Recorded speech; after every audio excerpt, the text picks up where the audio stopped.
তো আমি প্রথমে একটা ইমেইলে চলে যাব। আমি কথা বলেছিলাম যিনি আমাকে ইমেইলটি পাঠিয়েছেন তার সাথে। কোনো একটা কারণে তিনি আসতে রাজি হননি। বাট তার ইমেইলটি ইন্টারেস্টিং অ্যান্ড যেটা ঘটনা সেটা হচ্ছে যে কিছু প্রশ্ন ছিল আমার তার কাছে এবং আমি ভেবেছিলাম যে যদি লাইভ তিনি আমাদের সাথে শেয়ার করতেন তার এই অভিজ্ঞতাটা, তাহলে তাকে সেই প্রশ্নগুলো আমি করতে পারতাম। যদিও তিনি নেই, বাট কিছু প্রশ্ন থেকে যায়, সেই প্রশ্নগুলো আমি পরে করবো। আগে ঘটনাটা পড়ি। সেটা হচ্ছে তিনি লিখেছেন, আমি আমার এক বন্ধুর কাছ থেকে আপনাদের প্রোগ্রামটার কথা শুনে 24 জুনে প্রোগ্রামটা শুনি এবং ভালো লাগার কারণে আমার একটা ঘটনা আপনাদের সাথে শেয়ার করতে চাচ্ছি। ওকে, তিনি লিখেছেন, আশা করছি আপনারা আপনার শ্রোতাদের এটা শোনাবেন। ডেফিনেটলি আমরা শোনাচ্ছি আপনার ঘটনা। তিনি লিখেছেন, আমার মেয়ের বয়স 3 বছর 6 মাস। আমি অফিসে যাই সকাল 10টার দিকে এবং ব্যাক করি সন্ধ্যা 7টা থেকে 8টার দিকে। প্রায় 4 মাস আগে একদিন সকাল 11টার দিকে আমার ওয়াইফ লক্ষ্য করলো যে আমার মেয়ে একা একা খেলছে এবং বলছে, বাবা এটা ধরো, ওটা আমাকে দাও, তুমি চুপ করে বসে আছো কেন, ইত্যাদি। এটা দেখে আমার ওয়াইফ মেয়েকে জিজ্ঞেস করলো, মা তুমি কার সাথে খেলা করছো? তার উত্তরে মেয়ে বলল, বাবার সাথে। তো এর প্রেক্ষিতে আমার ওয়াইফ বলল, বাবা তো অফিসে চলে গেছে। এটা শুনে আমার মেয়ে বলল, না, বাবা অফিসে যায় নাই, ওই তো খাটে শুয়ে শুয়ে আমার সাথে খেলছে। বলেই মেয়ে দৌড়িয়ে গিয়ে খাটের ওপরে জড়িয়ে অদৃশ্য কি যেন একটা ধরলো আর বলল, আমার বাবা এই যে। আমার ওয়াইফ লক্ষ্য করলো মেয়েটা এমন ভাবে ধরলো যদি ওখানে কিছু না থাকতো তাহলে মেয়েটা খাট থেকে পড়ে যেত। এটা দেখে আমার ওয়াইফ আমাকে ফোন করে জানালো। আমি তাকে বললাম, বাচ্চা মানুষ মিথ্যা মিথ্যা খেলছে, সব বাচ্চারা এরকম খেলে, ভয় পাওয়ার কিছু নেই। আমি ব্যাপারটাকে একদমই পাত্তা দিলাম না, কিন্তু আমার মেয়ের প্রবলেমটা দিন দিন বাড়তে লাগলো। আমার ওয়াইফ লক্ষ্য করলো আমি আগে অফিসে চলে আসার পর আমার মেয়ে তাকে আমাকে অনেক বিরক্ত করত, কিন্তু এখন সে আর বিরক্ত করে না। এমনকি দুপুরে ঘুমও একা একা ঘুমিয়ে পড়ে। জিজ্ঞাসা করলে বলে, বাবার সাথে ঘুমাবো, তুমি রুম থেকে চলে যাও। আমাকে প্রায়ই আমার ওয়াইফ বলতো, কিন্তু আমি এক কান দিয়ে কথা ঢুকিয়ে অন্য কান দিয়ে বের করে দিতাম। প্রায় 1 মাস পরের ঘটনা, আমার ওয়াইফ সাডেনলি দেখলো যে মেয়ে ঘরে নেই আর বাইরে যাওয়ার দরজা খোলা। আমার ওয়াইফ চিন্তা করলো বাসাতে 3 জন, আমি, আমার ওয়াইফ ও আমার মেয়ে, এছাড়া আর কেউই নেই। আর গেটের লকগুলো এমন ভাবে লাগানো হয়েছে যে বাচ্চারা খুলতে পারবে না। আরো মজার ব্যাপার হলো আমার মেয়ের পক্ষে ডোরের সিকিউরিটি চেইন খোলাটা অসম্ভব ব্যাপার। আমার ওয়াইফ এই অবস্থা দেখে নিচে দারোয়ানকে গিয়ে জিজ্ঞাসা করলো, মেয়ে কি বাইরে গেছে? দারোয়ান বলল, হ্যাঁ, স্যারের সাথে বাইরে গেছে। আমার ওয়াইফ জিজ্ঞাসা করলো, ও কখন এলো? দারোয়ান বলল, তা তো বলতে পারবো না, কিন্তু ওপর থেকে নেমেছেন। আমার ওয়াইফ চিন্তা করলো যদি বাসাতে সে আসে তাহলে দরজা খুললো কিভাবে। আর তাকে না বলে আমাদের গাড়ি নাই, ড্রাইভারও নাই, তারপরও চিন্তা করলো হয়তো ড্রাইভার গাড়ির গ্যাস আনতে গেছে। সে অস্থির হয়ে উপরে উঠে এসে আমাকে ফোন দেওয়ার জন্য সেল ফোনটা হাতে নেয়, কিন্তু লক্ষ্য করলো ফোনটা বন্ধ, কোনোভাবেই ফোনটা চালু হচ্ছে না। সেল ফোন ব্যবহার করার কারণে আমার নাম্বারটাও তার মনে নেই। প্রায় 2 ঘন্টা পরে আমার মেয়ে ঘরে ফেরে এবং তার বাবার সাথে। আমার ওয়াইফ না বলে যাওয়ার জন্য অনেক বকাবকি করলো, কিন্তু আমি নাকি কোনো কথার উত্তর না দিয়ে বললাম, মেয়ের খিদে লেগেছে, খাবার দাও, বলে ওয়াশরুমের দিকে চলে গেলাম। আমার ওয়াইফ টেবিলে খাবার দিয়ে এসে দেখে আমি ঘরে নেই, ওয়াশরুমেও নেই। আমার ওয়াইফ আমার ওয়াইফের কিছুটা খটকা লাগে। সে তার সেল ফোনটা হাতে নিয়ে চেক করলো, সেল ফোনটা দেখলো এবং সে অবাক হলো যে ফোনটা কিছুক্ষণ আগেও অন হয়নি, এখন সেটা চলছে উইদাউট এনি বাটন। মানে সেটা হচ্ছে যে কোনো বাটন টাচ করার আগেই সাথে সাথে আমাকে কল করে জিজ্ঞাসা করলো, মানে কল চলে গেল আর কি, তুমি না বলে কোথায় গেলে? আমি তোমার জন্য টেবিলে খাবার দিলাম। আমি তো আমার ওয়াইফের কথা শুনে অবাক। আমি বললাম, তুমি পাগল হয়ে গেছো নাকি? আমি তো অফিসে, সকাল থেকে মিটিং এ আছি। এটা বলে আমি রেগে ফোনটা বন্ধ করে দিই। মিটিং শেষ করে আমার রুমে ফিরে কাজের চাপে সবকিছু ভুলে গেলাম। বাসাতে ফিরলাম রাত 9টায়। বাসাতে ফেরার পর ওয়াইফ পুরো ঘটনাটা বলল, নিচে থেকে দারোয়ানকেও ডাকলো। দারোয়ানও একই কথা বলল। আমি তো পুরোপুরি আকাশ থেকে পড়লাম, এটা কিভাবে সম্ভব। আমি সাথে সাথে বাবাকে কল করলাম। আমার বাবা থাকেন আমাদের মিরপুরের বাড়িতে। আব্বু আমার বিস্তারিত সব শুনে আমাকে বলল, তোমরা সবাই আমার বাসাতে চলে এসো, 1 মুহূর্ত অপেক্ষা করবে না। আমি অপেক্ষা না করে মিরপুরের বাসাতে চলে যাই। এর পরের দিন আব্বু মিরপুরের এক হুজুরকে নিয়ে আমার ধানমন্ডির বাসায় যান। এবং ঘর বাছাই করে দেন। এরপর থেকে কোনো সমস্যা আর হয়নি। এখন আমার মেয়ে পুরোপুরি ঠিক আছে, আগের মতোই খেলছে, কিন্তু তার মার সাথে। মেয়েকে জিজ্ঞাসা যদি করা হয় ওই দিন কোথায় গিয়েছিলে, উত্তরে মেয়ে বলে বাবার সাথে ঘুরতে, অনেক কিছু খাইয়েছে, আইসক্রিম, চকলেট, মিষ্টি। আমার বাবা অনেক ভালো। যাই হোক, নাম প্রকাশ না করার অনুরোধ জানিয়েছেন যিনি আমাকে ইমেলটি করেছেন। আমি নামটা প্রকাশ করছি না, যেহেতু তিনি বলেছেন, নিষেধ করেছেন। তো আমার কাছে একটা প্রশ্ন, সেটা হচ্ছে দারোয়ানকে কি এটা জিজ্ঞাসা করা হয়েছিল নাকি যে সে যেরকম তার স্যারকে ঢুকতে দেখেছিল, অর্থাৎ আপনাকে ঢুকতে দেখেছিল, বেরোতেও দেখেছিল কিনা, এরকম? আর অবশ্যই প্রশ্ন করার কোনো প্রয়োজনই নেই, কারণ আপনি যে বাসায় গেলেন এবং যদি আপনার ওয়াইফ যদি দরজা না খুলে দেয়, তাহলে সিকিউরিটি চেন যদি আপনার মেয়ের পক্ষে খোলা না সম্ভব হয়, তাহলে দরজাটা খুললো কে? আর তার চাইতে বড় কথা হচ্ছে যে ড্রাইভার কি আপনাকে নিয়ে গিয়েছিল, মানে আপনাকে নিয়ে কি বাড়ি থেকে বেরিয়েছিল, মানে গাড়ি নিয়ে ড্রাইভার আপনাকে নিয়ে গিয়েছিল, সেটা কিভাবে সম্ভব হলো? আচ্ছা, এই কয়েকটা প্রশ্ন আমার ছিল। এই কয়েকটা প্রশ্ন ইচ্ছা করলে আপনি উত্তর আমাকে পাঠিয়ে দিতে পারেন ইমেল, SMS এর মাধ্যমে বা ইমেইলের মাধ্যমে, হোয়াটএভার আপনি যেটা পছন্দ করেন আর কি। আহ, আমি এখন, আমাদের সঙ্গে বেশ কিছু গেস্ট রয়েছেন। আমি আগেই বলে রাখি যে আজকে যত রাত হবে ঘটনার ভয়াবহতা তত বেশি বাড়বে আশা করছি। সেই জন্য যেটা করতে হবে সেটা হচ্ছে অনেক রাত পর্যন্ত জাগতে হবে এবং ঠিক থাকতে হবে। So sit back and relax. আর সেই সাথে আমি একটা ঘটনায় যাব। আমাদের সাথে আজকে উপস্থিত আছেন এমন একজন যার জীবনে অনেক ঘটনা ঘটেছে এবং তিনি এখন এই ব্যাপারগুলো মোটামুটি বুঝে গেছেন। আর তিনি এখন মানে এই ব্যাপারগুলো জানেন, কিভাবে ঘটে না ঘটে, বুঝতেই পারছেন। আমি এর চাইতে বেশি কিছু বলছি না, কারণ সেই ঘটনাটা অনেক ভয়াবহ তার সাথে ঘটেছে এবং তিনি এখন এই সমস্ত সমাধানও দিতে পারেন মানুষকে। সুতরাং আপনাদের যদি কোনো প্রশ্ন থাকে আপনারা SMS এর মাধ্যমে বলতে পারেন, আমাদেরকে জানাতে পারেন। আমরা চেষ্টা করব সেই SMS গুলোর উত্তর দেওয়ার। যে কোনো প্রবলেম নিয়ে আপনি কথা বলতে পারেন। এই ঘটনাটা যাওয়ার আগে আরেকটা ঘটনা শুনে আসবো এবং আমার সঙ্গে রয়েছেন একজন লিসনার, তার সাথে আমি একটু কথা বলবো। কি নাম আপনার? হাই এভরিবডি, আমার নাম রিমেল বড়ুয়া। রিমেল বড়ুয়া। আপনার বাসাটা কোথায়? আমার দেশের বাড়ি চিটংয়ে, পটিয়ায়। পটিয়ায়। তো এমনিতে রিমেল ধর্ম, মানে যে ধর্মে বিশ্বাস করেন, একটু বলবেন সবাইকে শুনুন। আমি বৌদ্ধ ধর্মে বিশ্বাসী। হুম। তো আমি যে ঘটনাটা বলবো, এটা হচ্ছে প্রবরণা পূর্ণিমার সময় আমাদের বৌদ্ধ ধর্মে প্রবরণা পূর্ণিমার সময় ফানুস উড়ানো হয়। অনেকে হয়তো জানে যে ফানুস উড়ানো হয়, আর যারা জানে না তাদের উদ্দেশ্যে বলি যে মানে কতগুলো গ্যাস বেলুন আগুনের গোলা দিয়ে আকাশে উড়ানো হয়। তো ওগুলো উঠতেই থাকে যতক্ষণ পর্যন্ত না গ্যাসের আগুনের কুণ্ডটা শেষ হয়ে আসে, তখন পর্যন্ত ওই গ্যাস বেলুনটা আকাশে উঠতেই থাকে। গ্যাস শেষ হয়ে যায়, বেলুনটা আস্তে করে নিচে নেমে যায়। ওকে। তো প্রবরণা পূর্ণিমার সময় বৌদ্ধরা অনেক আনন্দ করে, অনেক মজা করে। তো আমাদের গ্রামে যে বৌদ্ধ মন্দিরটা, প্যাগোডাটা, তো ওইখানে আমরা অনেক মজা করছিলাম। নানা ধরনের ফানুস উড়ানোর পর আমি আর আমার কাজিন, নাম উন্তু, মামাতো ভাই, ছোট, 7 থেকে 8 বছরের বয়স। সে গ্রামের সঙ্গে তার সম্পর্ক হচ্ছে কি, আমাদের গ্রামে তার পিসির বাড়ি, তার মামার বাড়ি, তার মাসির বাড়ি সব আমাদের গ্রামে। তো সে প্রথমবারের মতো প্রবরণা পূর্ণিমা উদযাপন করতে আসছে আমাদের গ্রামে। তো আমি তাকে বললাম যে পাশের গ্রামে ফানুস উড়ানো হবে নানা ধরনের, যেমন হাতির আকৃতি, এরোপ্লেনের আকৃতি, ময়ূরের আকৃতি। তো এই ধরনের ফানুস আমরা কখনো দেখি নাই। তো আমরা খুব এক্সাইটেড ছিলাম। তো আমি ওকে বললাম যে চল আমরা যাই। সেও রাজি। ছোট ছিল, আমার বয়স তখন হয়তো 14-15 বছর ছিল। 2001 সালের ঘটনা। তো আমি ওকে নিয়ে গেলাম, যাচ্ছি। যাওয়ার সময় 2 গ্রামের মাঝখানে একটা বট গাছ পড়ে, চিতা পড়ে। এখন আমরা গেলাম, গিয়ে দেখলাম যে হ্যাঁ সত্যি সত্যি এখানে নানা ধরনের ফানুস উড়ানো হচ্ছে। তো ওকে বললাম যে ফানুস উড়ানো শেষে, দেখা শেষে বললাম যে পাশে একটা বট গাছ আছে, ওইটার নাম শীতল বট গাছ বলে। এখন ওই বট গাছের কেন হচ্ছে ওইখানে একটা নাগরাজের মূর্তি আছে। চাইনিজদের জন্য ওইটা ড্রাগন কিং, কিন্তু আমাদের কাছে এশিয়া উপমহাদেশে, আমরা ওইটা ভারতীয় উপমহাদেশে ওইটা নাগরাজের মূর্তি বলে। ওইটা জাস্ট পূজা করেন, ওইটা জাস্ট একটা মানে কি দেখতে ভালো লাগে, এই জন্য ওইটা বানানো হয়েছে।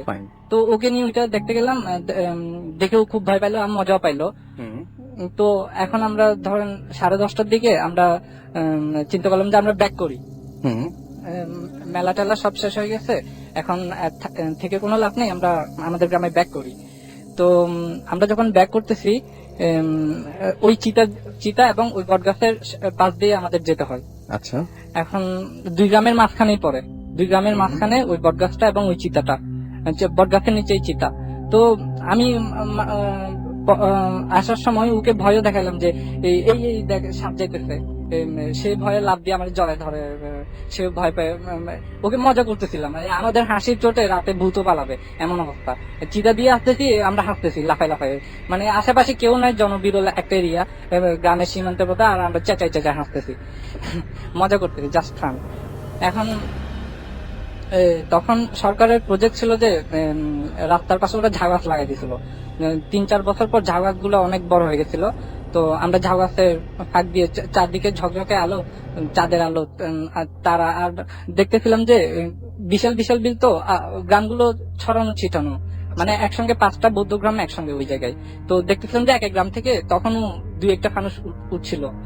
তো দেখছিলাম, আর আমাদের খুব আনন্দ লাগতেছিল যে এখনো উঠতেছে, এখনো মানুষ জেগে আছে। তো ঝাউ দিয়ে যাওয়ার সময় এখন আমাদের গ্রাম দিয়ে দেখতেছিলাম যে আমাদের গ্রাম থেকে কি এখনো কেউ ফানুস উড়াচ্ছিল কিনা। তো দেখি যে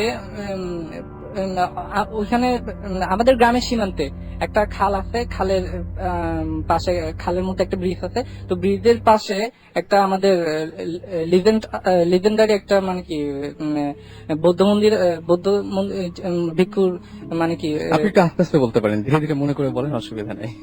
বৌদ্ধ ভিক্ষুদের মানে প্যাগোডা আছে, ওনাদের নিয়ে অনেক ইতিহাসে অনেক কাহিনী আছে, জাস্ট সেই ইতিহাস আমি বলতে চাই না। তো এখন ওই দিক দিয়ে আমি তাকাচ্ছিলাম, কারণ ওই দিক দিয়ে তাকালে আমাদের মন্দির দেখা যায়। তো আমি যখন দেখলাম যে আকাশে কোনো ফানুস উঠতেছিল কিনা, তখন আমি যেটা দেখলাম সেটা দেখার চাইতে ভূত দেখা অনেক ভালো ছিল। আমি যেটা দেখলাম পুরা শক, যে আকাশের দিকে তাকাই দেখলাম যে একটা বিশাল একটা প্রায় 1/4 মাইল জুড়ে বিস্তৃত একটা, মানে কি, একটা শেপ, যে আমি জিওমেট্রিক্যাল, 1/4 মাইল জুড়ে, সোজা ব্যাপার না, প্রায় বিশাল একটা এরিয়া জুড়ে একটা জিওমেট্রিক্যাল শেপ, স্কয়ার শেপ। এবং জিনিসটা মানে কি, প্রত্যেকটা পার্ট, প্রত্যেকটা ভিতরের প্রত্যেকটা পার্ট আবার রেক্টাঙ্গেল, ট্রায়াঙ্গেল এবং স্কয়ার, নানা ধরনের ভাগ করা আছে। প্রত্যেকটা জিনিসটা হচ্ছে কি, একটা ব্লক হলো ধরেন সবুজ, একটা ব্লক থেকে লাল, একটা ব্লক সবুজ, একটা ব্লক লাল। এবং কতগুলো আপনি হয়তো খেয়াল করবেন, একটা স্কয়ার কিংবা একটা রেক্টাঙ্গেলকে যখন আপনি প্যাট চিরে দেন, তখন ওইটা কিন্তু একটা ট্রায়াঙ্গেলের রূপ নেয়। তো ট্রায়াঙ্গেল গুলো মিলে সবগুলো, মানে প্রত্যেকটা একটা রেক্টাঙ্গেল শেপ, জিনিসটা পুরোটা একটা rectangle shape, green and red. Okay, ওখানে গ্রিন এন্ড, আর আপনি হয়তো জানবেন যে আলোর মৌলিক আলো কিন্তু 3টা, গ্রিন, রেড এন্ড ব্লু। হয়তো ওখানে ব্লু কালারটাও ছিল, কিন্তু আকাশের জ্যোৎস্নার কারণে আকাশটাও নীল, তাই হয়তো ব্লু কালারটা আমি বুঝতে পারি নাই। কিন্তু আমি স্পষ্ট দেখতে পাচ্ছিলাম একটা গ্রিন, একটা রেড, মানে জিনিসটা গ্রিন এবং রেড এর একটা কালারফুল একটা ডিসপ্লে হয়ে গেল সমান্তরাল। আর ওইটা ছিল একটু উত্তর দক্ষিণ কোণে হেলে পড়ছিল, যে কারণে জিনিসটা আমরা দূর থেকে দেখতে পাচ্ছিলাম। আমরা কিন্তু গ্রামের সীমান্ত থেকে 2 গ্রামের মাঝখানে তখনও ঝাউ গাছের ফাঁক দিয়ে যাচ্ছি। তো এখন দেখে আমি আমার কাজিনকে বুঝতে দিলাম না যে আমি এই জিনিসটা দেখছি। আমি ভয় পাইছি, শক্ট হয়েছি, কিন্তু ওকে বুঝতে দিলাম না যে আমি জিনিসটা দেখছি। আচ্ছা, এখন কিন্তু দুর্ভাগ্যবশত সেও দেখে ফেলে। আচ্ছা, সে ছোট কিন্তু সেও দেখে ফেলে। সে বলে যে দাদা দেখেন ওইখানে মনে হয় কিছু একটা হইতেছে, ফানুস উড়াচ্ছে না, কিন্তু এখানে আপনারা দুজন তার মানে একই জিনিস দেখেন? হ্যাঁ, দুজনেই একই জিনিস দেখি। এবং সে মানে কি বলে যে ওইখানে কিছু মনে হয় একটা হইতেছে। বলো ওইটা কিছু না, ওইখানে তারাবাজি আর রকেট বোম ফুটাইছে কেউ, এই জন্য ওইটা চারদিক কালারফুল হয়ে গেছে। মানে ওকে আমি বুঝতেই দিতে চাচ্ছি না যে এতক্ষণ ওরা ভয় দেখাইছে এটা নিয়ে, কিন্তু আসল ভয়টা ওরা টের পাইতে দিই নাই যে এই জিনিসটা কি, কারণ পুরো মাথা গুলে যাবে, ছোট বাচ্চা ছেলে আমার, তাকে তো এই অবস্থা ফেলতে পারে না। তো আমরা যখন যত ধীরে ধীরে যাচ্ছিলাম ততই ওইটা বিশাল আকৃতি, মানে ওটা বিশাল আকৃতি আমার কাছে স্পষ্ট হয়ে উঠতেছিল। মানে আপনি যদি ধরেন, আপনাকে আগে বলছি যে টাইলস দেওয়া ফ্লোরের প্রত্যেকটা টাইলস যেমন আপনি বুঝতে পারেন প্রত্যেকটা যে পার্ট আছে, তো ওই জিনিসের প্রত্যেকটা পার্ট আমার কাছে তখন আরো স্পষ্ট হয়ে যাচ্ছিল। তো এক সময় দেখলাম যে ওইটার চারপাশে জুড়ে আগুন, আর যখন আগুন জ্বালানো হয়, আগুন জ্বালানোর উপরের দিকে একটা কিন্তু মানে একটা মায়া, একটা মানে ধোঁয়ার মতো, ধোঁয়া না মানে একটা দৃষ্টি বিভ্রম সৃষ্টি হয়, কিন্তু মানে জিনিসটা Right. দৃষ্টিটা এখন নড়াচড়া যেটা করে। হচ্ছে সেটা হচ্ছে আপনারা বাসায় গেলেন কিভাবে? এখন আমি বলি, যত দেখলাম যে ওইটা থেকে মানে ওইটা একটা তাপের লক্ষণ, যে ওইখান থেকে একটা তাপ যাচ্ছে, ওই জিনিসটা থেকে একটা তাপ চারদিকে বৃত্তাকার একটা তাপ ছড়াচ্ছে, এইটা বোঝা যাচ্ছিল। এখন আমি ওকে তো বলছি যে তারবাজি, সে বলতে কি সুন্দর কি সুন্দর, আমি মনে বলি খুব খারাপ খুব খারাপ। ওকে, তো ফাইন। তারপরে কিভাবে গেলেন, বাসায় গেলেন কিভাবে? এখন যখন ধরেন 20 মিটার প্রায় ধরেন একদম প্রায় কাছে চলে আসছি, পোলের কাছে চলে আসছি, তখন একবার ভাবলাম যে এদিক দিয়ে যাওয়া যাবে না, কারণ আমি বুঝে ফেললাম যে এটা একটা ইউএফও টাইপের কিছু একটা হইতে পারে, আনআইডেন্টিফাইড ফ্লাইং অবজেক্ট। হুম। ফ্লাইং অবজেক্ট এবং এই জিনিসটা, আপনারা ওখান থেকে বাসায় গেলেন কিভাবে আমাকে এটা বলেন। হ্যাঁ, আমরা ওই দিক দিয়ে যখন যাচ্ছিলাম তখন ওই জিনিসটা ব্লিঙ্ক করলো, হুম। ওই জিনিসটা ব্লিঙ্ক করলো। কম্পিউটার যেমন রিফ্রেশ দিলে কম্পোনেন্ট গুলো একবার জন্য ব্লিঙ্ক করে, সেরকম ব্লিঙ্ক করলো। তো আমি ভাবলাম যে ওইটা আমাদের উপর অ্যাটাক করতে যাচ্ছে, বা ওদের কাছে কোন ধরনের মারণাস্ত্র থাকলে অ্যাটাক করতে যাচ্ছে। তো আমি আমার ভাইকে নিয়ে সবটা হাতে ধরে ফেললাম। কোনো কিছু হলে হয় আমি মরবো, আমাকে বাঁচতে হবে অবশ্যই, কারণ আমি মরলে সেও মরবে, দুজনেই মরবে।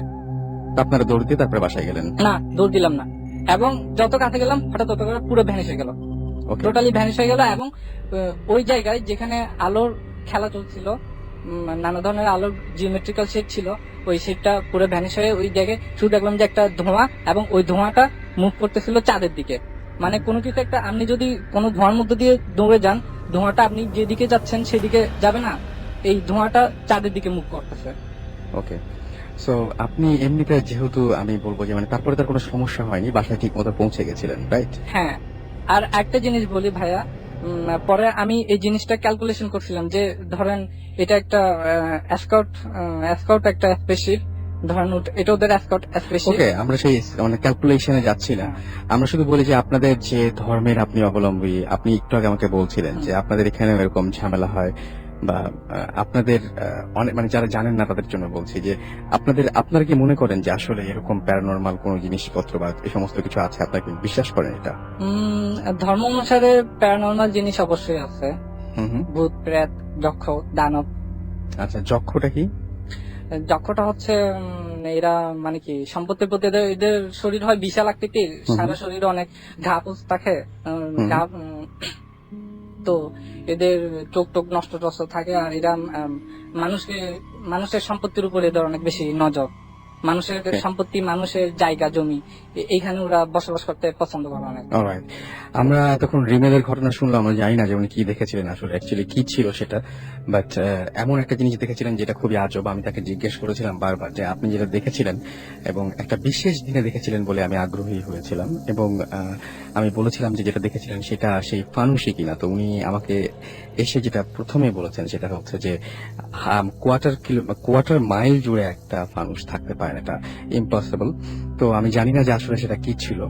আপাতত আমরা আবার ঘটনায় যাই। আমাদের সঙ্গে আরো একজন উপস্থিত আছেন, আমি শুরুতে আপনার পরিচয়টা একটু জানতে চাবো। আসসালামু আলাইকুম লিসনার, হ্যালো লিসনার, আমি নুসরাত জাহান রুমা নারায়ণগঞ্জ থেকে এসেছি। ওকে, থ্যাংক ইউ। অনেক দূর থেকে আপনি এসেছেন, এই জন্য আপনাকে প্রথমে অনেক অনেক ধন্যবাদ জানাচ্ছি।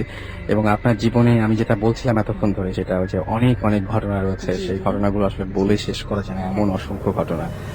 তো আমরা শুরু করছি একদম, কি শুরু থেকে শুরু করব নাকি কোনটা থেকে শুরু শুরু করি? থেকে মানে আরেকটা ভালো কথা সেটা হচ্ছে আপনার ছেলেও আপনার সঙ্গে রয়েছেন, তাই না? তো আপনার ছেলেকেও আমি একটু সবাইকে একটু বলি আপনার ছেলেকে হ্যালো করতে। উনিও আপনার সাথে অনেক কষ্ট করে এসেছেন। হ্যালো এভরিবডি, আমি সান্নাবি। যারা শুনছেন অনেক ভালো লাগছে, আপনারা শুনছেন আসাদ ভাইয়া, সাপরি, নিপাপু, নারিপু, সবাই শুনছেন, ভালো লাগছে। আপনারা শুনতে থাকুন আমাদের ঘটনা। ওকে, সো আমরা এখন ঘটনায় যাব। আমি এত তো লম্বাই কাহিনী বলা যাবে না, কাহিনী ঠিক না, অভিজ্ঞতা আর কি। তা আমি যতটুকু পারি সংক্ষিপ্ত ভাবে বলার Please, চেষ্টা করবো আর কি। কোনো সমস্যা নেই। যাক, আমাদের আমি একজনকে উপকার করতে যেয়ে আমি নিজে খুব সমস্যায় পড়ে যাই। তখন সেই সমস্যাটা দূর করার জন্য আমাকে সমস্যাটা ছিল আমাদের পাশে পাশে এক ভাবি হুম, ভাবি যিনি হুজুর দিয়ে কাজ করতো, তখন উনি আমাদের বাসায় ল্যান্ড ফোন ইউজ করতেন। আচ্ছা, তখন ওনাকে আমি খুব সহযোগিতা করছিলাম, যেহেতু তার কিছু পারিবারিক প্রবলেম ছিল। হুম, উনি বলছেন ভাবি আমাকে সহযোগিতা করেন, আমি খুব সমস্যার মধ্যে আছি। হুম, তখন আমি বলছি ঠিক আছে। হুম, তখন উনি আমাদের ল্যান্ড ফোন ইউজ করতেন এবং একজন কবিরের সাথে কথা বলতেন। আচ্ছা, তা আমি প্রায় দেখতাম বেশ 1 ঘন্টা 1.5 ঘন্টা উনি সেই মহিলা কবিরের সাথে কথা বলতেন। তা আমি একদিন মানে জাস্ট ফান করে একদিন সেই মহিলার সাথে কথা বলি। আচ্ছা, কথা বলার পর দেখলাম যে তার ভয়েসটা বেশ সুন্দর, কথা খুব বেশ ভালো, সুন্দর গোছানো কথা। তখন তাকে আমি মানে ঠিক ফান করে বললাম যে দেখুন তো আমার কি প্রবলেম। তখন উনি বললেন যে ঠিক আছে, আপনি পরের শনিবার আমাকে ফোন করবেন। তখন এই কথা বলার পর আমি পরের শনিবার সে ভাবিকে সহ ফোন করলাম। উনি আমাকে বললেন যে আপনার তো এই সমস্যা। হুম, তখন আমি দেখলাম যে ওনার কথাগুলো কিছুটা মিলে যাচ্ছে, আমার বেশ কিছু Okay. মিলে যাচ্ছে। তখন আমি কিছুটা বিশ্বাস করলাম। তো যাই হোক, পরবর্তীতে সেই কবিরাজ কিন্তু ভাবি কোনো মানে সমস্যার সমাধান করতে পারেন নাই। পরবর্তী দেখা যাচ্ছে যে ভাবির হাজবেন্ড একটা সেকেন্ড ম্যারেজ হুম, মানে করে ফেলে। পরবর্তী আমি সেটা নিয়ে খুব রাগ নিয়েছিলাম ভাইয়ের সাথে, এবং তারা ছিল আমাদের সাথে ভাড়াটিয়া। আমি বললাম যে ভাই আপনি এখন মানে বাসা ছেড়ে দেন, আপনি যেহেতু এরকম একটা কাজ করেছেন, এটা মানে ঠিক হয়নি আপনার কাজটা, যেহেতু আপনার 2টো বাচ্চা আছে। রাইট, তো এটাই তার সাথে আমার বেশ মানে দ্বন্দ্ব হয়ে গেছিল। আচ্ছা, তারপর ওনারা যখন চলে যাওয়ার পর আমি কিছুদিন পর বাসায় দেখতে পাই আমার বাসায় শুধু ব্ল্যাক শেপ দেখা যাচ্ছে, ফিগার, কালো কালো কিছু লোকজন আমার বাসায় ঘোরাঘুরি করছে। আচ্ছা, প্রথমে ব্যাপারটা আমি বুঝতে পারিনি। পরে আমি খেয়াল করলাম যে ওনার জিন দিয়ে যে কাজ করাচ্ছিল, জিনের কথা বলতো, এই জিনগুলি আমাদের বাসায় ঘোরাঘুরি করছে। আচ্ছা, তারপরে আমি খুব ভয় পেয়ে যাই জিনিসটা, যে এগুলি কেন আমাদের বাসায়, বা সেগুলো যেগুলো দেখছিলেন কেমন ছিল সেগুলো তো দেখতে সেগুলো ছিল অনেকটা মানুষের মতো। আচ্ছা, আমার ফিগারটা মূলত লম্বা, বেশ ওরা আমি দেখছি 3 থেকে 4 জন ছিল। হুম, ছোট ছিল, মিডিয়াম সাইজ ছিল, বড় ছিল, চিকন লম্বা ধরনের। এরা কি হেঁটে বেড়াতো বা হ্যাঁ কোনো হ্যাঁ, হেঁটে বেড়াতো, এবং আমি দেখতাম এরা আমার খাটের যেও বসতো, হুম, চেয়ার টানতো, টেবিল টানতো, সোফায় বসতো। তারপর বাথরুমও দেখতাম আমি এদেরকে। আচ্ছা, সব জায়গায় এদের মানে সর্বত্র বিচরণ। এরা কি সবাই যেহেতু আপনি অনেক জানেন বলে হ্যাঁ, জিজ্ঞেস হ্যাঁ, করছি হ্যাঁ, যে এরা সবাই কি একসঙ্গে ঘুরে বেড়াতো না না না, আলাদা এদের আলাদা একটা টাইম ছিল। আমি সময় দেখলাম একজন আসতো 12টার দিকে দুপুর, একজন আসতো দুপুর 3টার দিকে, আরেকজন আসতো ঠিক এশারের পরে, হুম, আরেকজন আসতো আসরের পরে, আর আরেকটা ছিল যেটা সবচেয়ে বড় ছিল, যার ফিগারটা সে প্রায় রাত 12টার পর থেকে সারা রাত আমাদের বাসায় থাকতো। আপনি বলেছিলেন যে একজন ছিল অনেক লম্বা, হ্যাঁ, হ্যাঁ, হ্যাঁ। আবার একজন ছিল অনেক খাটো, এরকমও ছিল, আবার মাঝখানে ছোট, মাঝারি, মানে একেবারে ছোট। একেবারে ছোট। আপনি যেটা দেখাচ্ছেন সেটা মোটামুটি 2 ফুট, হ্যাঁ, 2 ফিট ছোট। 2 ফিটের মতো। Okay. এবং এদের ফিজিক্যাল যে স্ট্রাকচার ছিল, আমি যেটা দেখেছি, সমস্ত লাল লোম ছিল, আচ্ছা, মানে লাল লোম ছিল, এবং লম্বা লম্বা চুলগুলো বেশ লম্বা ছিল, হুম, চুলগুলো লাল ছিল। ওকে, হ্যাঁ, আর চেহারাটা অনেকটা কি বলবো, ঠিক মানে বানর শেপ, বানর কিংবা আমরা যে হনুমান দেখেছি ঠিক ওই আকৃতি আচ্ছা, আমার কাছে যেটা মনে হয়েছে। হুম, আর চোখ দুটো বেশি একটু ভয়ঙ্কর টাইপের ছিল, গোল ধরনের ছিল, আচ্ছা। এটা আমি দেখেছি। কিন্তু এই যে যেরকম শুনি আমরা যে মানে আচ্ছা, এক একজন তো এক এক রকম দেখে, হ্যাঁ, সেটা বললাম না। আচ্ছা, ঠিক আছে, তারপর না, এখানে আমার কথা আছে, জিন জাতিরা প্রায় 48 মানে 48 ক্লাস মানে শ্রেণীর জিন হয়। আমি এটা শুনেছি, ওদের এক একজনের মানে বংশ বা গোত্র এক এক ধরনের হয়, আচ্ছা, স্ট্রাকচারটা। আচ্ছা, কেউ হয় বামুন টাইপের হয়, কেউ অনেক লম্বা হয়, আবার মানে ফিজিক্যাল বিভিন্ন টাইপের হতে পারে, ভ্যারাইটিস। ওকে, কারোর সাথে কারণ আমরা যেমন মানুষ, আমাদের একটা সিমিলারিটি আছে আমাদের Right. মধ্যে, কিন্তু ওদের মধ্যে সেটা নেই। আচ্ছা, আর যাই হোক, পরবর্তীতে ওরা আমাদেরকে খুবই মানে সমস্যা করতে থাকে, আমি এদিকে খুবই ভয় পাই। যেহেতু আমার বাচ্চাদেরকে নিয়ে আমার পাড়া প্রতিবেশী যারা আছে তাদের কিন্তু আমি ভয় পাওয়া শুরু করি। ওরা আমাদের বাসায় যে ডিস্টার্ব গুলো করতো, সেগুলো হচ্ছে সবসময় আমাদের দেখা যেত, আমরা যখন ঘুমিয়ে থাকতাম আমাদের খাটটাকে নাড়াতো, মনে হচ্ছে আমাদের মনে হতো ভূমিকম্প হচ্ছে। হুম, কিন্তু পরে দেখলাম যে না, কোনো ভূমিকম্প হচ্ছে না, ওরা আমাদের খাট নাড়াচ্ছে। আচ্ছা, তারপর দেখতাম বাথরুমে ওই কল ছেড়ে দিত, হুম, পানি পড়তেছে। তখন আমি উঠে গিয়ে দেখতাম যে না, কল ঠিকই বন্ধ আছে, পানি পড়ছে, কিন্তু পানি পড়ার আওয়াজটা আমি ঠিকই পাইছি, কিন্তু দেখি কল বন্ধ। আচ্ছা, তারপরে দেখতাম চেয়ার টানতেছে, আচ্ছা, তারপরে দেখলাম হাতুড়ি দিয়ে ওই পেরেক দিয়ে ঠক ঠক করতেছে। তারপরে আমাদের উপরে যে ফ্ল্যাটটা খালি ছিল সেখানে দেখতাম মার্বেল পড়তেছে এবং হিল পরে কেউ হাঁটতেছে। এরকম শব্দ। হ্যাঁ, আর শিলপাটার ঘষা, হুম, আর শিল্পার ঘষাটা এমন ছিল যেটা ছিল খুব বিরক্তিকর, মানে 1 ঘন্টা ধরে মনে হয় পাটায় তারা মানে শিল্পাটায় ঘষছে। এই ধরনের আমাদের আমি সাউন্ড গুলো Right. প্রথমে পেতাম আর কি। পরবর্তীতে আমাদের পাশের যে ভাড়াটিয়ারা ছিল পরে তারাও সেই সাউন্ড গুলো শুনতে পায়। পরবর্তীতে আমাদের যে ফ্ল্যাটের যে ভাড়াটিয়া ভাবি বলছে, ভাবি এই বাসায় কি কোনো সমস্যা আছে? আমি, কেন, কি হয়েছে? যে বাসায় আমরা তো এরকম দেখি হিল পরে কেউ হাতের ছাদের মধ্যে শুনতে পাই, তারপরে মার্বেল কে যেন মার্বেল ফেলে রাখছে, হুম, আর মাঝে মাঝে কি কে যেন শিলপাটায় ঘষে। হুম, তখন এই আমি খুব চিন্তা পড়ে গেলাম যে নিশ্চয়ই আমাদের পাশে যে জিনগুলি আছে এরাই হয়তো এরকম করছে, ঝামেলাগুলো করছে। ঝামেলা করছে। পরে আমি যেমন হুজুর ধরলাম আর কি, হুজুরার ট্রিটমেন্ট গুলো, কিন্তু আমি অনেক হুজুর ধরেছিলাম। ওরা প্রায় জিনটা ছিল মোট 4 জন। ওরা ছিল হুম, 4 জন জিন, 4 জন পরি, 2 জন জিন, আচ্ছা, মোট 6 জন ছিল। এবং আমি ওই জিন পরিদের আমি দেখেছি, কিন্তু পুরুষ জিন ছিল 2 জন ছিল, ওদেরকে আমি দেখি নাই। আচ্ছা, আমি পরিদেরই দেখেছি। ওরা পরি, ওদের আবার নামও ছিল এক একজনের।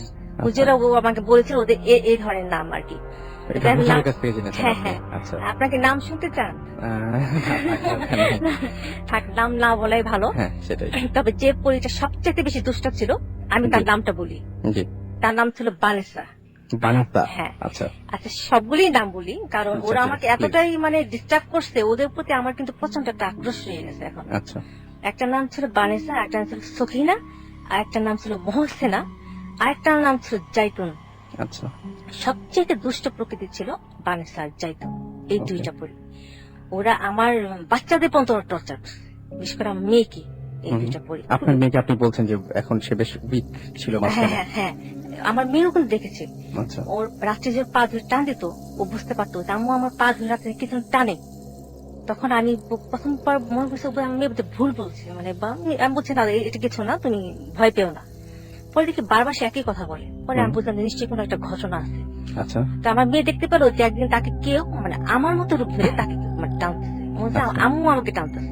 ওকে, যাই হোক, পরবর্তীতে এই সমস্ত ঘটনাগুলো এতটাই ক্রিটিক্যাল হয়ে যায়, তখন আমি আমার হাজবেন্ড হুজুরদের কাছে খুবই করতেছি যে কিভাবে এই সমস্যাগুলোর সমাধান করা যায়, কিভাবে এদেরকে বাসা থেকে তাড়ানো যায়। তখন এইভাবে করতে করতে কিন্তু কোনো হুজুরাই, সব হুজুরা মোটামুটি ব্যর্থ। হুম, আমি এবং এক একজন হুজুরের কাছে প্রায় 1 বছর প্রায় ট্রিটমেন্ট ছিলাম। আচ্ছা, 7 বছরে ঘটনা তো 2005-এ শুরু হয়। হুম, দীর্ঘ 7 বছরে কিন্তু আমাদের এই ঘটনা ঘটতে থাকে এবং আমরা কিন্তু হুজুরদের পেছনে দৌড়াচ্ছি। হুজুর কবিরাজ প্রায় 9 জন হুজুর পীর কবিরাজের কাছে আমরা কিন্তু দৌড়াচ্ছি ট্রিটমেন্ট। আমি তখন মানসিক ভাবে এতটাই অসুস্থ হয়ে গেছি, যদিও আমাকে বাইরে থেকে বোঝা যায় নাই হুম, যে আমি আমার বাচ্চাদেরকে আমি কিভাবে বাঁচাবো। হুম। আমি কি তখন আমি নিজে চিন্তা করছিলাম না, আমি শুধু আমার বাচ্চাদের জন্য চিন্তা যে ওদের আমি কিভাবে বাঁচাবো। আচ্ছা, তারপরে দেখা শেষ পর্যন্ত যাই হোক, এখানে মাঝখানে অনেক ঘটনা ঘটলো। আমার বাচ্চারা তখন এতটা ভয় পেত যে এখনো পর্যন্ত আমরা এক রূপে থাকি। হুম, কারণ আমার বাচ্চারা যখন যেটা ডিস্টার্ব করা শুরু করলো 2005 থেকে শুরু, তখন আমার বাচ্চা ছিল ছোট। বাচ্চারা এখন পর্যন্ত যে ভয় পাচ্ছে, একমতো আলাদা ঘরে থাকতে পারে না, আমাদের Okay. সাথে থাকে। এটা কিন্তু ওদের একটা খুব মানসিক প্রবলেম হয়ে গেছে। ওদেরকে যদি বলি তো আলাদা থাকতে চায় না, ভয় পায়। যাই হোক, পরবর্তীতে আমি হুজুরা পরে ট্রিটমেন্ট করার পর এদিকে যে মাঝখানে যে ঘটনা ঘটে, ওরা যেটা করছে আমাদের ঘরে একদিন লাইট জ্বেলে দিল। এটা ছিল 2007-এর ঘটনা, রোজার মাসের ঘটনা। আচ্ছা, এবং লাইটটা পরপর 3বার জ্বালিয়েছে আমাদের ঘরে। এবং এটা আমার ছেলেও দেখেছে, আমি দেখেছি, আমার হাজবেন্ড দেখেছে। আমাদের সামনে লক করা ছিল। হ্যাঁ, ডোর লক করা ছিল, ঘরে এসি চলতেছিল, সবকিছু লক করা ছিল, জানালা লক করা ছিল। সেটা স্বাভাবিক, এসি হ্যাঁ। চললে সবকিছু লক হ্যাঁ, করা হ্যাঁ। থাকবে, সেটা স্বাভাবিক। তারপরে আমার ছেলে দেখলো, আমার হাজবেন্ডও দেখলো যে কেউ একজন লাইটটা জ্বেলে দিল। ওকে, এটা কিন্তু খুব ভয়ঙ্কর একটা ব্যাপার। কিন্তু আমি বুঝতে পারছিলাম কাজটা কে করেছে, কিন্তু আমি বুঝতে পারছিলাম না যে জিন জাতিরা কারেন্ট যেতে ধরতে পারে না, লাইট কিভাবে জ্বালানো। হুম, পরের দিন আমি বের করছি লাইটটা তারা কিভাবে জ্বালিয়েছে। আমার বাচ্চা তখন খুব ছোট ছিল, বিশেষ করে মেয়েটা, ও কারেন্টের সুইচটা ধরতে পারতো না। আমি তখন একটা বাঁশের কঞ্চিকে ব্ল্যাক টেপ দিয়ে মুড়িয়ে সেখানে রেখে দিতাম আমার বাচ্চা, যাতে ওই ফ্যানের সুইচটা লাইটটা অন করতে পারে। তখন দেখি ওটা দিয়ে ওরা অন করেছিল লাইটটা। পরে আমি ওটাকে ভেঙে ফেলি। হুম, আমার যে সন্দেহ ছিল এটা দিয়ে হয়তো ওরা কাজটা করছে। ভেঙে ফেলার পর আমার পাশে কিন্তু তখন তারপরে আর কখনো লাইট জ্বালাতে পারেনি ওরা। আচ্ছা। এই হলো এবং ওটা। এই যে লাইফ জার্নি যে ঘটনাটা শুধু আপনি এক্সপেরিয়েন্স করেননি, আপনার সঙ্গে আপনার হাজবেন্ড, হ্যাঁ, বাচ্চা হ্যাঁ, সবাই হ্যাঁ। একসাথে দেখেছে জিনিসটা। সবাই দেখেছিলাম আমরা। ওকে। তারপরে এরপর ঘটনা ছিল যে আমি যখন মাঝে মাঝে আমি তো, আর সবচেয়ে মজার কথা হলো, মজার কথা ঠিক না, বলে যে দুঃখের কথা আর কি, আমি কখন ঘুমাতে পারতাম না, ওরা আমাকে কখনো ঘুমাতে দিত না, আচ্ছা।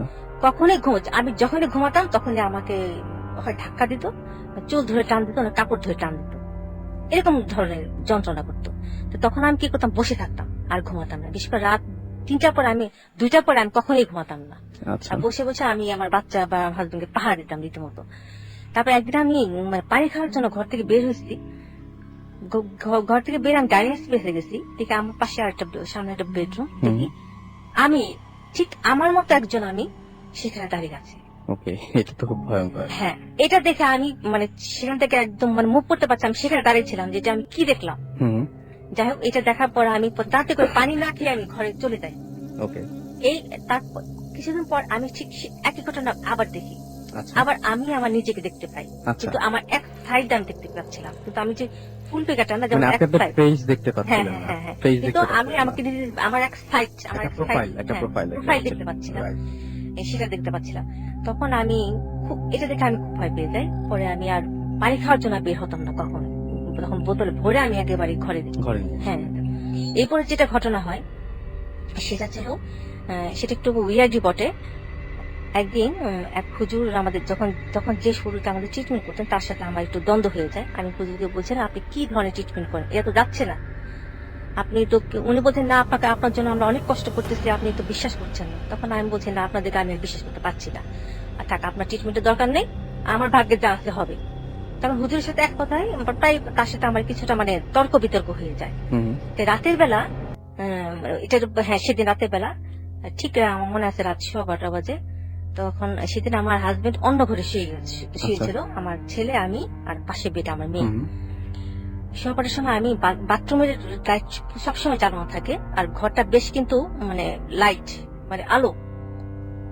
আমি দেখলাম বাথরুমের ফাঁক দিয়ে একটা কি যেন একটা পায়ের মতো দেখা যাচ্ছে। আমি প্রথমবার খুব একটা খেয়াল করিনি, দ্বিতীয়বার যখন আমি ব্যাপারটা খেয়াল করি, দেখি একটা পা হাঁটু থেকে কাটা, পায়ের পাতাটা উপর দিকে, হাঁটুর কাটাটা নিচের দিকে, এবং পাটা ঠিক আমার পা। এবং এটা দেখে আমি মানে আমার মাথাটা ঘুরিয়ে যায়, পরে আমি মানে বিছানায় পড়ে যাই। খুবই স্বাভাবিক এটা মানে আমার কাছে এতটা ভয়ঙ্কর। কিরকম রাত হবে তাও তখন আমার মনে হয় 12:30 হবে, 12:30 তখনকার ঘটনা।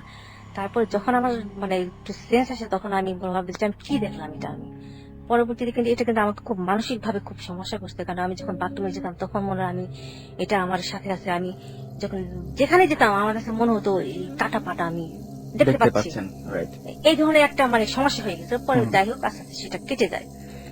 তারপরে ওরা আমাদেরকে অনেক ডিস্টার্ব করতো, হুজুরা কিছুই করতে পারে। শেষ পর্যন্ত কুমিল্লার একজন হুজুর, উনি ভালো মানুষ, পরে উনি আমাকে ট্রিটমেন্ট করেন। যাই হোক, উনি পুরোটা সমস্যা না হলেও অর্ধেক সমস্যার সমাধান মোটামুটি করেছেন, ভালো লোক উনি। তারপরে যখন আমি দেখলাম যে না, আমাদের বাসায় বেশ সমস্যার সমাধান হয়ে গেছে, আমরা এখন ব্ল্যাক ফিগার বা সেই ধরনের সাউন্ড কিছু পাচ্ছি না, বা সেই ধরনের সবকিছু বেশ কমে গেছে। কিন্তু তারপরে আমি দেখতে পাচ্ছি আমার কিছু শারীরিক সমস্যা দেখা যাচ্ছে।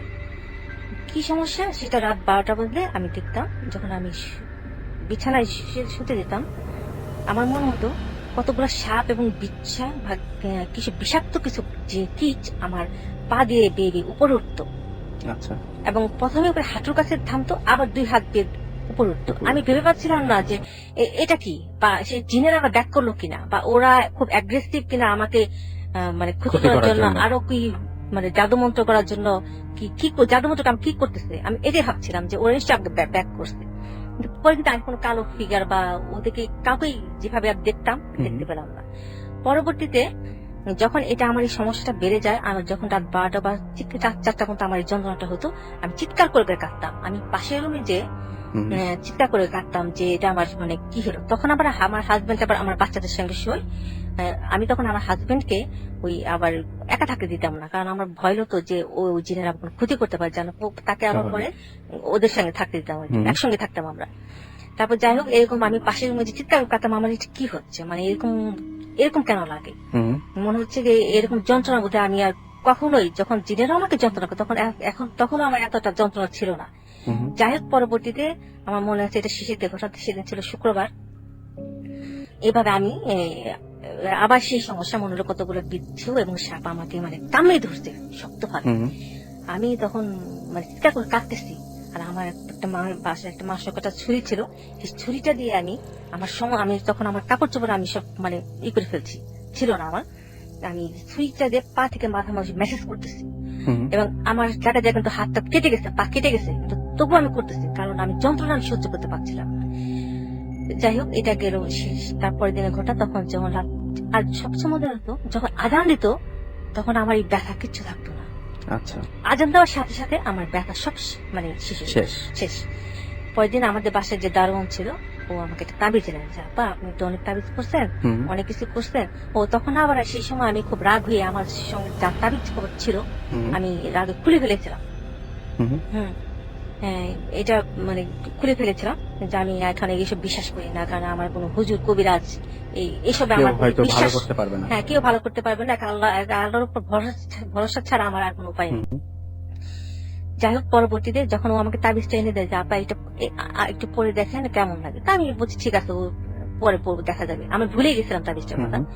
আবার পরের দিন রাত্রে কিন্তু আমার আবার সেই অবস্থা, দিনটা ছিল শনিবার, ঠিক একবার আমি আবার সেই ছুরি নিয়ে আমার শরীর মেসেজ করতেছে, হুম, এবং সেদিন আমার জায়গাটা অনেকখানি পায়ের কাছে কেটে গেছে, হুম, মানে রক্ত পড়তেছে ঘর থেকে। আমাকে যখন যদি দেখতো হয়তো সবাই ভয় পেয়ে যেত, কেমন একটা অবস্থা। পরে হঠাৎ করে আমার মনে পড়লো সেই তাবিজটার কথা, যে দারুণ যে আমাকে তাবিজটা দিয়েছিল। হুম, আমি রান্নাঘরে যে তাবিজটা নিয়ে পড়লাম, তাবিজটা পরে আমি এরকম আবার ছুরি দেখলাম মেসেজ করতেছিলাম, ব্যথা যে করতেছিল তখন। হুম, ঠিক 10-15 মিনিট পর দেখি আমার ব্যথা কমে গেছে।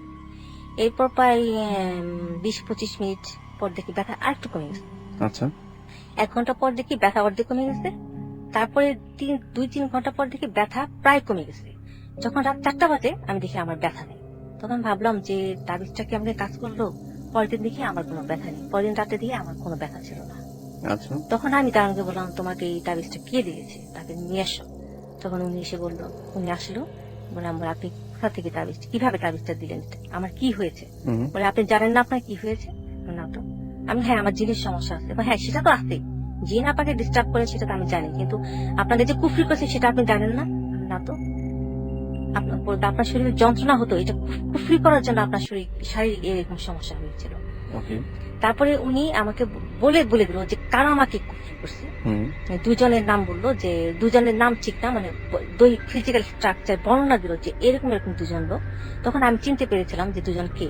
এই ছিল একজন দিনাজপুরের একজন হুজুর, আর একজন ছিল ফতুলার একজন হুজুর। তারা দুজন মিলে আমাকে এরকম কুফরি করেছে, এবং আমাকে বললো যে আপনি হয়তো আর 1 মাস বেঁচে থাকতেন। আচ্ছা, আর যখন আমার ওই সমস্যা ছিল তখন আমি নিজেও চিন্তা করছিলাম আমি আর বেশি দিন বাঁচবো না। হুম, এই হলো ঘটনা। তার মধ্যে এখানে অনেক ঘটনা আছে, যেমন জিনেরা অনেক সময় আমাকে উঠিয়ে নেওয়ার চেষ্টা করতো। এই ঘটনা 2বার হয়েছে। একদিন আমি ঘুম থেকে উঠে দেখি মানে আমার মাথাটা বালিশে ঠিকই আছে, হুম, আমার ডান হাতটাও পরে, আমার পেট আর কোমরটা বেঁকে আছে, আর ডান পাটা উপর দিকে, বাম পাটা উপর দিকে, বাম হাতটা ঠিক আছে, হুম, মানে পুরো বডিটা একটা অস্বাভাবিক ভাবে আমি শুয়ে আছি। একদম পুরো শরীরটা হ্যাঁ, বেঁকে হ্যাঁ। গেছে, পুরো শরীরটা পুরো বাঁকা শরীরটা হয়ে বেঁকে গেছে। গেছে, মাথাটা আমার ঠিক আছে, মাথাটা আচ্ছা। কোনো সমস্যা ছিল না। হুম, তখন আমি ঘুম থেকে উঠে আমি এইভাবে কেন শুয়ে আছি। হুম, পরে তখন যে সময় হুজুর ছিল যে ট্রিটমেন্ট করতে, ওনাকে যখন আমি বললাম যে আপা, উনি আবার আমাকে সকালে ফোন দিছে যে আপা আপনি কি ঠিক আছেন? আমি কেন? গত রাত্রেতে ওরা আপনাকে উঠিয়ে নেওয়ার চেষ্টা করছিল, কিন্তু তাবিজের কারণে আপনাকে উঠাতে পারে। ও যদি আপনার মাথাটা উঠাতে পারতো, হুম, আপনার বডি পুরাটা তারা উঠিয়ে ফেলেছিল, কিন্তু মাথাটা তারা উঠাতে পারেনি, যার জন্য আপনাকে ওরা নিতে পারেনি। ওরা আমাকে আমার বাসা থেকে কিভাবে নেয়? ওরা পারে, হুম, ওরা এভাবে আপনার দেখবে যে আপনার কলসের গেটের তালা লাগানো, আপনার দরজা লক লাগানো, সবকিছু কিন্তু আপনি বাসায় নেই, ওরা এটা পারে। তখন আমি ভয় পেয়ে গেলাম যে এটা কি সম্ভব কিনা। হুম, আমি প্রচন্ড ভয় পেয়ে গেছিলাম যে এটা কি করে সম্ভব। হুম, কিন্তু এই ঘন্টার পর 2বার করছে আমার, ওকে, 2বার এরকম হয়েছে। আচ্ছা। তো এরকম অসংখ্য ঘটনা আছে, এবং সেই সাথে আপনি তো এখন নিজেও হ্যাঁ। কিছু করেন বোধহয় এখন। আমি আমার যে লাস্টের যে কবিরাজ ছিলেন আর কি, উনি আমার যখন ঘটনাগুলো দেখেন উনি খুব দুঃখ পান যে আপনাকে ওরা এতটাই মানে কষ্ট দিচ্ছে এবং এতটাই মানে জুলুম করছে যে আপনি এখন বেঁচে আছেন কিভাবে। হুম, পরে আমি বলছি যে এটা সবই আল্লাহর ইচ্ছা। আল্লাহ, আর তাছাড়া আমি এতটা বিপদে পড়ছি, কখনো আমি আল্লাহর উপর থেকে বিশ্বাস নষ্ট করিনি। আমি জানতাম আমি যে সমস্যার মধ্যে আছি, আল্লাহ আমাকে একদিন এই সমস্যা থেকে একদিন মুক্তি দেবেন, এরকম আমার সবসময় ধারণা ছিল। যাই হোক, আল্লাহ পরবর্তীতে আমাকে অন্তত প্রায় অনেক সমস্যার সমাধান হয়ে গেছে। পরে সেই কবিরাজ উনি অনেক কিছুটা মায়া করে আমাকে কবিরাজি শিখিয়ে দেন। আচ্ছা, বলেন যে আপনি শুধু আপনার নিজের জন্য কবিরাজি শিখেন, যাতে আপনাকে জিন এবং কুফরি যাতে আপনার বাচ্চাদের কোনো ক্ষতি করতে না পারে। সুতরাং আপনি অনেক কিছু এখন জানেন এই সমস্ত মোটামুটি আমি কিছুটা জানি। তবে হ্যাঁ, লিসনারদের আমি আরেকটা কথা বলি, যে আমি একটা সময় কখনো জিন ভূত কখনোই কিছু বিশ্বাস করতাম না, তাবিজ কবজ কখনোই বিশ্বাস করতাম না। আমার মনে পড়ে না যে আমি কখনো কোনো জিন দেখেছিলাম বা আমি অনেকের কথা শুনেছি, আমার দাদি নানি আবার খালাদের কথা আমার কথা শুনেছি, তারা অনেক কিছু দেখেছি, কিন্তু আমরা কোনো দিন কোনো কিছু দেখিনি। আমি যে কখনোই বিশ্বাস করতাম না। যাই হোক, পরবর্তীতে আমি যখন নিজে দেখলাম, আমি আশ্চর্য হয়ে গেছি যে না, জিন জাতি বলে পৃথিবীতে একটা জাতি আছে। এবং আমি পরে কোরআন শরীফ বিশেষ করে অনেক হাদিস কোরআন আমি ঘাটতে হয়েছে আমাকে। আমি যখন জিন জাতির সম্পর্কে কিছু জানি না, তখন আমি অনেক জিন জাতির সম্পর্কে বই ঘাটা শুরু করলাম যে এদের সময় কি লেখা আছে। কোরআন শরীফের সূরা বাকারায় তখন জিন জাতির কথা লেখা আছে, যে আল্লাহ বলছেন যে জিন এবং ইনসান আল্লাহর বান্দা, এবং জিন জাতিকে কিন্তু বিশ্বাস করতে হবে। যে জিনকে বিশ্বাস করবে না সে কিন্তু আল্লাহর বান্দা নয়। এটা কিন্তু আল্লাহ স্পষ্ট ভাবে বলে দিচ্ছেন কোরআন শরীফে, বিশেষ সূরা জিনেও কিন্তু অনেক কথা লেখা আছে। যাই হোক, আমরা তো অনেকেই বিশ্বাস করি না, যে মনে করি যে এটা কোন জিন ভূত বলে কিছুই নেই, কিন্তু এটা ঠিক নয়। জিন বলে একটা জাতি আছে এবং ওরা কিন্তু আপনি অনেকগুলো প্রজাতির কথা বলেছেন। হ্যাঁ, সেই প্রজাতির এবং ওদের লাইফ ওদের জীবনধারা আমাদের জীবনধারা হয়তো এক নয়, কিন্তু ওরাও কিন্তু কি করে, ওদের ফ্যামিলি আছে, ওরাও কিন্তু চাকরি করে, ওরাও কিন্তু লেখাপড়া করে, অনেক কাজই করে। আমরা যেরকম আমাদের একটা জীবন আছে, ওদেরও একটা জীবন আছে। হ্যাঁ, আচ্ছা, একটা জিনিস অনেকে আমি বলছিলাম যে প্রশ্ন করতে, মোর্শেদ যেমন প্রশ্ন করেছেন আপনাকে, যে মাঝে মাঝে রুমে ঘুম ভেঙে যায় এবং তার একটা অনুভূতি হয় এরকম যে বিড়ালের গায়ে বোধহয় হাত পড়ছে, বাট তার জানা মতে ঘরে কোনো বিড়াল নাই, এরকম ধরনের সমস্যা হয় আর কি। হ্যাঁ, এটা আমার অনেক সময় দেখা গেছে যে আমার হাতটা আমি মাঝে মাঝে দেখতাম যে আমার হাতটা কারো হাতের সাথে লেগে গেছে, এবং হাতটা ছিল লোমস টাইপের। আমি স্পষ্ট খেয়াল, হাতটা ছিল লোমস টাইপের, কিন্তু হাতটা আমাদের মতো। তখন আমি মাঝে মাঝে চমকালাম যে এটা কিসের হাত। আমি প্রায় কয়েকবারই আমার এই ঘটনা বুঝতে, এবং তার হাতের সাথে আমার হাত লেগে গেছে, কিন্তু তার হাতটা ছিল লোমে ভরা। এটা মনে হয় উনি বিড়াল বলে ভুল করছেন, এরকম কিছু একটা হয়েছে। আমার কিন্তু এরকম হয়েছে, ঘটনা প্রায় কয়েকবার হয়েছে, এবং এটা কিন্তু খুব একটা ভয়ের ব্যাপার। আমার মনে হয় ওনাদের কিছু সমস্যা আছে বোধ হয়। কিন্তু এটা কতবার হয়েছিল এটা অবশ্য উনি লেখেননি, উনি পরের এসএমএস তাহলে লিখতে পারেন। এটা যদি একবার হয় তাহলে এটা আমরা ধরবো না। আচ্ছা, একবার হলে এটা মনের ভুল হতে পারে। হ্যাঁ, একবার, দুইবার, তিনবার হলো, এটা যদি কন্টিনিউয়াসলি হতেই থাকে তাহলে সেটা সমস্যা। হঠাৎ করে রাতের বেলায় ঘুম ভাঙার পরে যদি হঠাৎ করে কেউ কোনো কিছু দেখে ফেলে, বা দেখে যে ঘরে শুধুমাত্র সেই নেই, আরো একজন আছে বা তার অস্তিত্ব টের পায়, ঠিক সেই মুহূর্তে কি করা উচিত? আসলে এটা আমার জীবনে অসংখ্যবার ঘটনা ঘটেছে, যে আমি দেখতাম। আমি কি আমার নিচেরটা একটু বলবো? জি জি, প্লিজ। একবার যেটা দেখেছিলাম, যে একটা ছোট্ট একটা মেয়ে, আমার মেয়ের বয়সী, একটা সাদা কাপড় পরা, চুলগুলো একটু ছাড়া। প্রথমবার আমি মেয়েটাকে দেখেছিলাম আমার মেইন গেটটা, ঘরের যে মেইন দরজাটা সেটা সামনে। পরের দিন রাতে আমি মেয়েটাকে দেখি ঘরের মাঝখানে, আচ্ছা, ঘুম থেকে উঠে দেখি। আবার তৃতীয় দিন আমি দেখলাম মেয়েটা আমার ঠিক একেবারে সামনে। তখন আমি মেয়েটাকে বললাম, তুমি কি চাও, তুমি কেন, কি জন্য আসছো আমার কাছে, তোমার কোনো সমস্যা আছে? ঠিক আছে, তোমার যদি কোনো কিছু বলার থাকে বা সমস্যা থাকে, তুমি আমার সাথে সরাসরি কথা বলো। এরপর থেকে আমি মেয়েটা কখনোই দেখিনি, এই ঘটনার পর থেকে। তার মানে সাহস করে, আপনি একটু আগে আমরা বলছিলাম তখন আপনি বলছেন যে ভয় পেলে চলবে না। হ্যাঁ, না, ভয় পেলে চলবে না। ভয় পেলেই, আমি যখন প্রথম মেয়েটাকে দেখি তখন আমি সেদিন খুব ভয় পেয়েছিলাম, যে এটা সাদা কাপড় পরা, সাদা কাপড়টা কিন্তু পরিষ্কার কোনো কাপড় না, ময়লার টাইপের একটা কাপড়। ভয় পেয়েছিলাম আমি। যখন আমি সেকেন্ড দিন দেখি তখনও আমি ভয় পেয়েছিলাম, কিন্তু যখন আমি থার্ড দিন দেখি তখন আমি ভেবেছিলাম যে আমি ভয় পাবো না, দেখি কি হয়।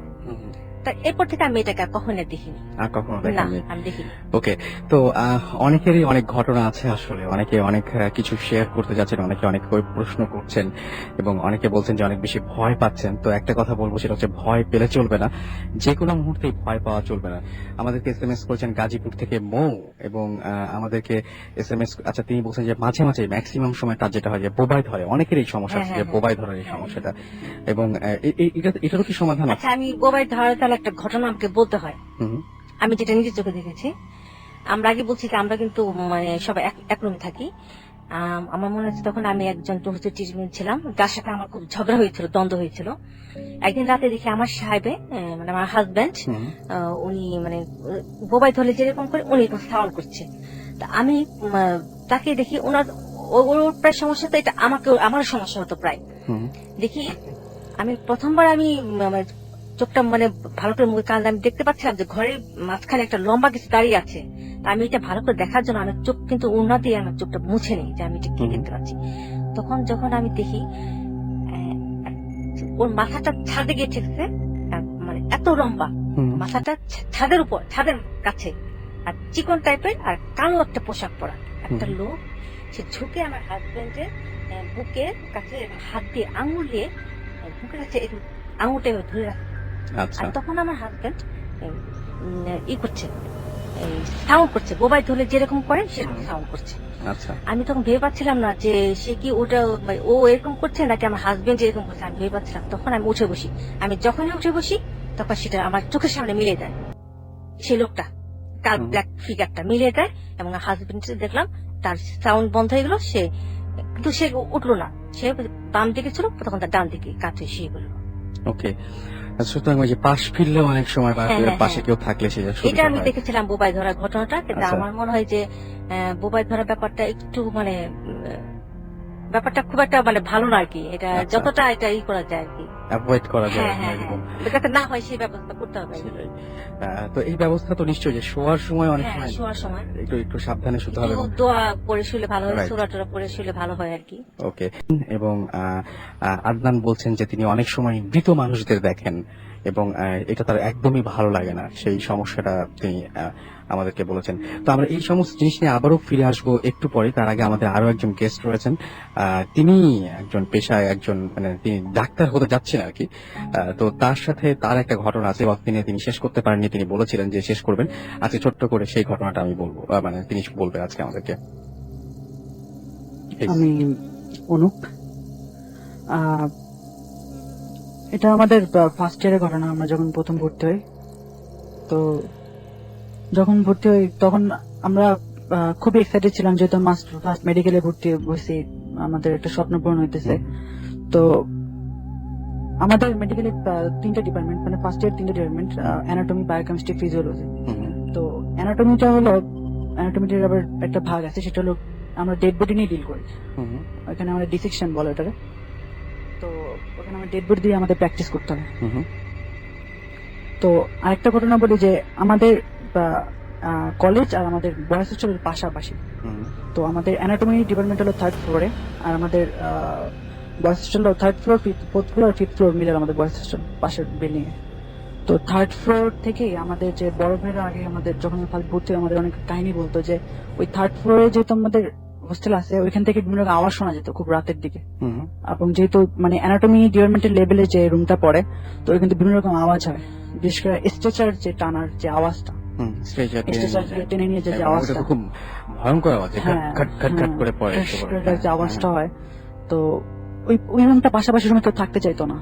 তো বড় ভাইরা অনেক কমপ্লেন করতো যে আমাদের মানে অনেক ভয় দেখাতো।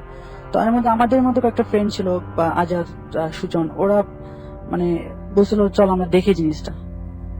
তো মানে বড় ভাইরা আমাদের না করছে যে এই জিনিসটা করা ঠিক হবে না। তারপর যেহেতু বড় ভাইদের একটা কমপ্লেন ছিল, তো আমাদের ইন্টারেস্টেড ছিল যে আমরা জিনিসটা খুঁজে দেখি। তো আমরা একদিন প্ল্যান করলাম যে আমরা ওইখানে যাবো, বাট আমরা রাতে যাওয়ার কারো সমস্যা নাই, তো সন্ধ্যার দিকে যাওয়া আমরা প্ল্যান করি যে সন্ধ্যার সময় যে আমরা জিনিসটা দেখবো। তো বড় ভাইরা বললো তোমরা যে দেখবা তার প্রমাণ কি, তোমরা একটা কাজ করো, ছবি তুলে নিয়ে আসো ডেড বডি, তাহলে আমরা বুঝবো যে তোমরা গেছো। তো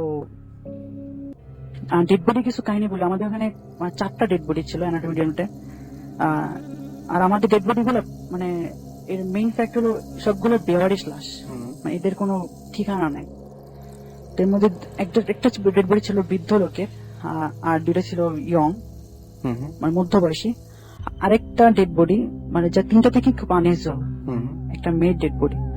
এবং ডেড বডিটার মানে কি বলবো, তার পেটে ছিল একটা বুলেটের শেল ছিল, বুলেটের উন ছিল, এবং তার থায়ে খুব মানে ডিপ একটা উন ছিল, মানে বড় কাটা দাগ। মানে তাকে খুব নির্মম ভাবে মারা হয়েছিল। যেহেতু সেটা বেওয়ারিশ লাশ ছিল, সেটা কোনো ময়নাতদন্ত বা রিপোর্ট বা পুলিশে কোনো কেস হয় না, এগুলা মেডিকেল কলেজে চালানো হয়েছে। তো সেই হিসেবে ওইটা আমাদের ওখানে আসছে। তো আমাদের কয়েকটা বড় ভাই কমপ্লেনও করছিল, আমরা এসে শুনছি যে তার নাকি ওই মেয়েটার স্বপ্নের মধ্যে মেয়েটার চেহারা নাকি ভাসে তাদের কয়েকজন। তো আমাদের ওইটার প্রতি খুব ইন্টারেস্ট ছিল যে আমরা ওইটার ছবি তুলবো, যেহেতু ওইটার ভিতরে কমপ্লেন আছে। তো আমরা 4টা ফ্রেন্ড গেলাম। আমরা আগে করলাম যে আমাদের জেনারেটর মামা, তাকে কিছু বইলা টাকা দিয়ে চাবিটা ম্যানেজ করলাম। মামা দিতে রাজি হতেছিল না, যেহেতু জিনিসটা ইলিগাল ছিল। তো আমরা অনেক কষ্টে ম্যানেজ করলাম। তো টাইমটা ঠিক করা হলো ঠিক সন্ধ্যার দিকে, আমরা সন্ধ্যার সময় যাব। তো আমরা 4 ফ্রেন্ড মিলে সন্ধ্যার সময় রওনা দিলাম। ওখানে গার্ডেন হয় কোনো ফাঁকি দিয়া আমরা, আর আমাদের ফ্লোর সিস্টেম নিচে হলো গ্রাউন্ড ফ্লোর, তারপর হলো অফিস ডিপার্টমেন্ট, তারপর হলো আমাদের অ্যানাটমি ডিপার্টমেন্ট 3rd ফ্লোরে। তো আমাদের 3টা ফ্রেন্ড তারা অফিস রুম যে ফ্লোরে ওইখানে ওয়েট করলো, আর আমি গেলাম অ্যানাটমি ডিপার্টমেন্টে। ওকে। জিনিসটা মানে আমি যখন করতেছি তখন খুব এক্সাইটেড ছিলাম। এখন আমার মনে হচ্ছে আমি জিনিসটা খুব ভুল করছি, বাট তখন যেহেতু ফার্স্ট জিনিসটা আমার কাছে খুব লাগতো, ক্রেজিনেস লাগতো যে করি। তারপর আমি গেলাম আগে। তো যখন দরজায় চাবিটা দিলাম, খুলতেছিল না। 2-3বার ট্রাই করলাম, দরজাটা খুলতেছিল না, অ্যানাটমি ডিপার্টমেন্টের দরজাটা। তো ফার্স্ট করলাম খুলতে যখন চাই তা ব্যাক করি, কিন্তু ভালো না, আরেকবার লাস্ট ট্রাই করি। লাস্ট ট্রাই দরজাটা খুলে গেল। আর যখন এন্ট্রি নিলাম তখন দরজাটা বন্ধ করি, দরজাটা খোলাই ছিল। খোলা রেখে আমি ভিতরে ঢুকলাম এবং আমার চোখ জ্বলতেছিল অনেক, এবং চোখ জ্বলার কারণ হলো ফর্মালিন। যেহেতু আমাদের ডেড বডি গুলো ফর্মালিন ডুবানো হয়, এবং ওটা এসি 24 আওয়ার্স চালু থাকে। তো প্রচুর ঠান্ডা এবং ফর্মালিন আমার চোখ জ্বলতেছিলাম, তাকাইতে পারতেছিলাম না। আমি কোনো মধ্যে ছোট ছোট চোখ করে তাকাইতেছিলাম, চোখ জ্বলতেছিলাম, সামনে আগাইতেছিলাম। তো আমার হাতের ডান দিকে হলো মিউজিয়াম, যেখানে মানে মৃত মানুষের ভিসেরা গুলো, অর্গান গুলো রাখা হয় ফ্রিজারে। আর তার একটু সামনে যে ডান দিকে হলো আমার যেখানে ডেড বডি গুলো রাখা হয় ফ্রিজারের ভিতরে, আর বাঁ দিকে হলো আমার ডিসেকশন রুম, যেখানে ডেড বডি আমরা কাটি ওইখানে। তো ডান দিকে যেহেতু ওখানে ডেড বডি গুলো রাখা ছিল, আমি ফ্রিজারের কাছে গেলাম। ফার্স্ট ফ্রিজে ওপেন করলাম, তো ওইখানে ওই বৃদ্ধ লোকটা ডেড বডি আর একটা ডেড বডি ছিল, 2টা ডেড বডি। তো আমার ওটা যেহেতু কোনো কাজ ছিল না, আমার ওই মেয়ের ছবিটা তুলতে হবে। তো আমি আর একটু সামনে আগে ফ্রিজার ওপেন করলাম। হ্যাঁ, মেয়েটা ছিল এখানে। তো আমি কাপা হাতে আমি মানে এটা বের করতেছিলাম, যেহেতু তখনও কিন্তু ঠান্ডা ছিল না, তো মানে ঠান্ডা কাল না, তবু যদি ঠান্ডার জন্য আমার হাত পা কিরকম জড়ো হয়ে আসতেছিল। তো আমি অনেক কষ্টে মোবাইলটা বের করে ছবিটা তুলতে শুরু করলাম। ফার্স্ট ছবিটা অতটা ভালো আসেনি, তো ভাবলাম যে বড় ভাইদের দেখাতে হবে, তো ছবিটা ভালো করে তুলি। হ্যাঁ, আমি সেকেন্ড 2টা ছবি তুললাম পরপর। বাট ছবিটা তোলার পর আমি মেয়েটার চোখের দিকে অনেকক্ষণ তাকায় ছিলাম। চোখটা বন্ধ, বাট কেন যেন মনে হচ্ছে চোখটা আমার দিকে তাকায় আছে। আমি ক্যামেরা যখন ফেসের সামনে দৌড়ছে, আমি সরাতে পারতেছিলাম না। চোখটা আমার দিকে কেমন যেন মনে হচ্ছে আমার চোখটা তাকায় আছে। তারপর কেমন যেন ঝাঁকি দিলাম মাথার উপরে যে না, এটা এরকম তো কিছু না। আমি আবার ফ্রিজারটা অফ করলাম। ফ্রিজারটা অফ করে হঠাৎ ওরকম আওয়াজ, মানে আমাদের বড় ভাইরা যে ওরকম বলে যে ওইরকম স্ট্রেচার টানা আওয়াজ ওই আসতেছিল। তো আমি ফার্স্টে মনে করছিলাম ফ্রেন্ডরা মনে ফাজলামি করতেছে। আমি তখন জড়িয়ে ডাকতেছি যে এই সুজন, এই আজাদ, তোরা কি ওখানে আসিস, কেউ তোরা কি ফাজলামি করতেছিস কিনা? বাট ওরকম কোনো আওয়াজ হইতেছিল না। তারপর আমি ভাবছি চলে যাবো, বাট কেন মনে হলো না একটু দেখি যে আসলে এটা কেন হয়। কারণ আমি 3rd ফ্লোরে তারপর পাশাপাশি থাকি না, বাট একটু দূরে রুমেই থাকি। বাট মনে হলো দেখি জিনিসটা, তো বড় ভাইদের বলতে পারবো আসলে ওরকম কিছু না, তাদের একটা স্যাটিসফাই করতে পারবো। তো আমি তো সামনে আগালাম। তারপর সামনে যখন আগাইতেছি, তো আমার প্রচুর চোখ জ্বলতেছে, আমি কিছু দেখতে পাচ্ছিলাম না। আমি চোখ বলতে আগাইতেছিলাম। তো একসময় যখন ওই স্ট্রেচার দুইটা স্ট্রেচার, একটা খালি ছিল আর একটা ডেড বডি ঢাকা ছিল, ওর উপর একটাই লাইট জ্বলতেছিল, আর বাকি ডিস্ট্রেচার মোটামুটি অন্ধকার, বাট কিছু দেখা যায়। তো আমি সামনে যখন আগালাম, দেখি যে ওরকম কিছু না, স্টেজের দুইটা পাশাপাশি আছে, তো আওয়াজটা কোথেকে আসতেছে। তো আমি ব্যাক করবো, তারপর একটু মনে টানলো যে কোন ডেড বডিটা রাখা। হুম। আমি সামনে যখন যাই, আমি মানে হাতটা দিব, আমার হাতটা কাঁপতেছিল, ঠান্ডা ওদিকে আমার চোখ জ্বলতেছে, আমি কি বুঝতে পারতেছিলাম না কি করবো। আর আমি এরকম আমার ইচ্ছা হচ্ছিল না, মনে হচ্ছে যে কিছু ইচ্ছার বিরুদ্ধে আমার কাজ হইতেছে। আমার হাত আগেই চলে যাইতেছে, আমি মানে কেমন যেন, আমি আমি কাপ সরালাম, সাদা কাপড়টা সরালাম। আমি যে শক, আমি যে ডেড বডিটা দেখে আসছি ফ্রিজারে, এই ডেড বডিটা এখানে কেন আসে?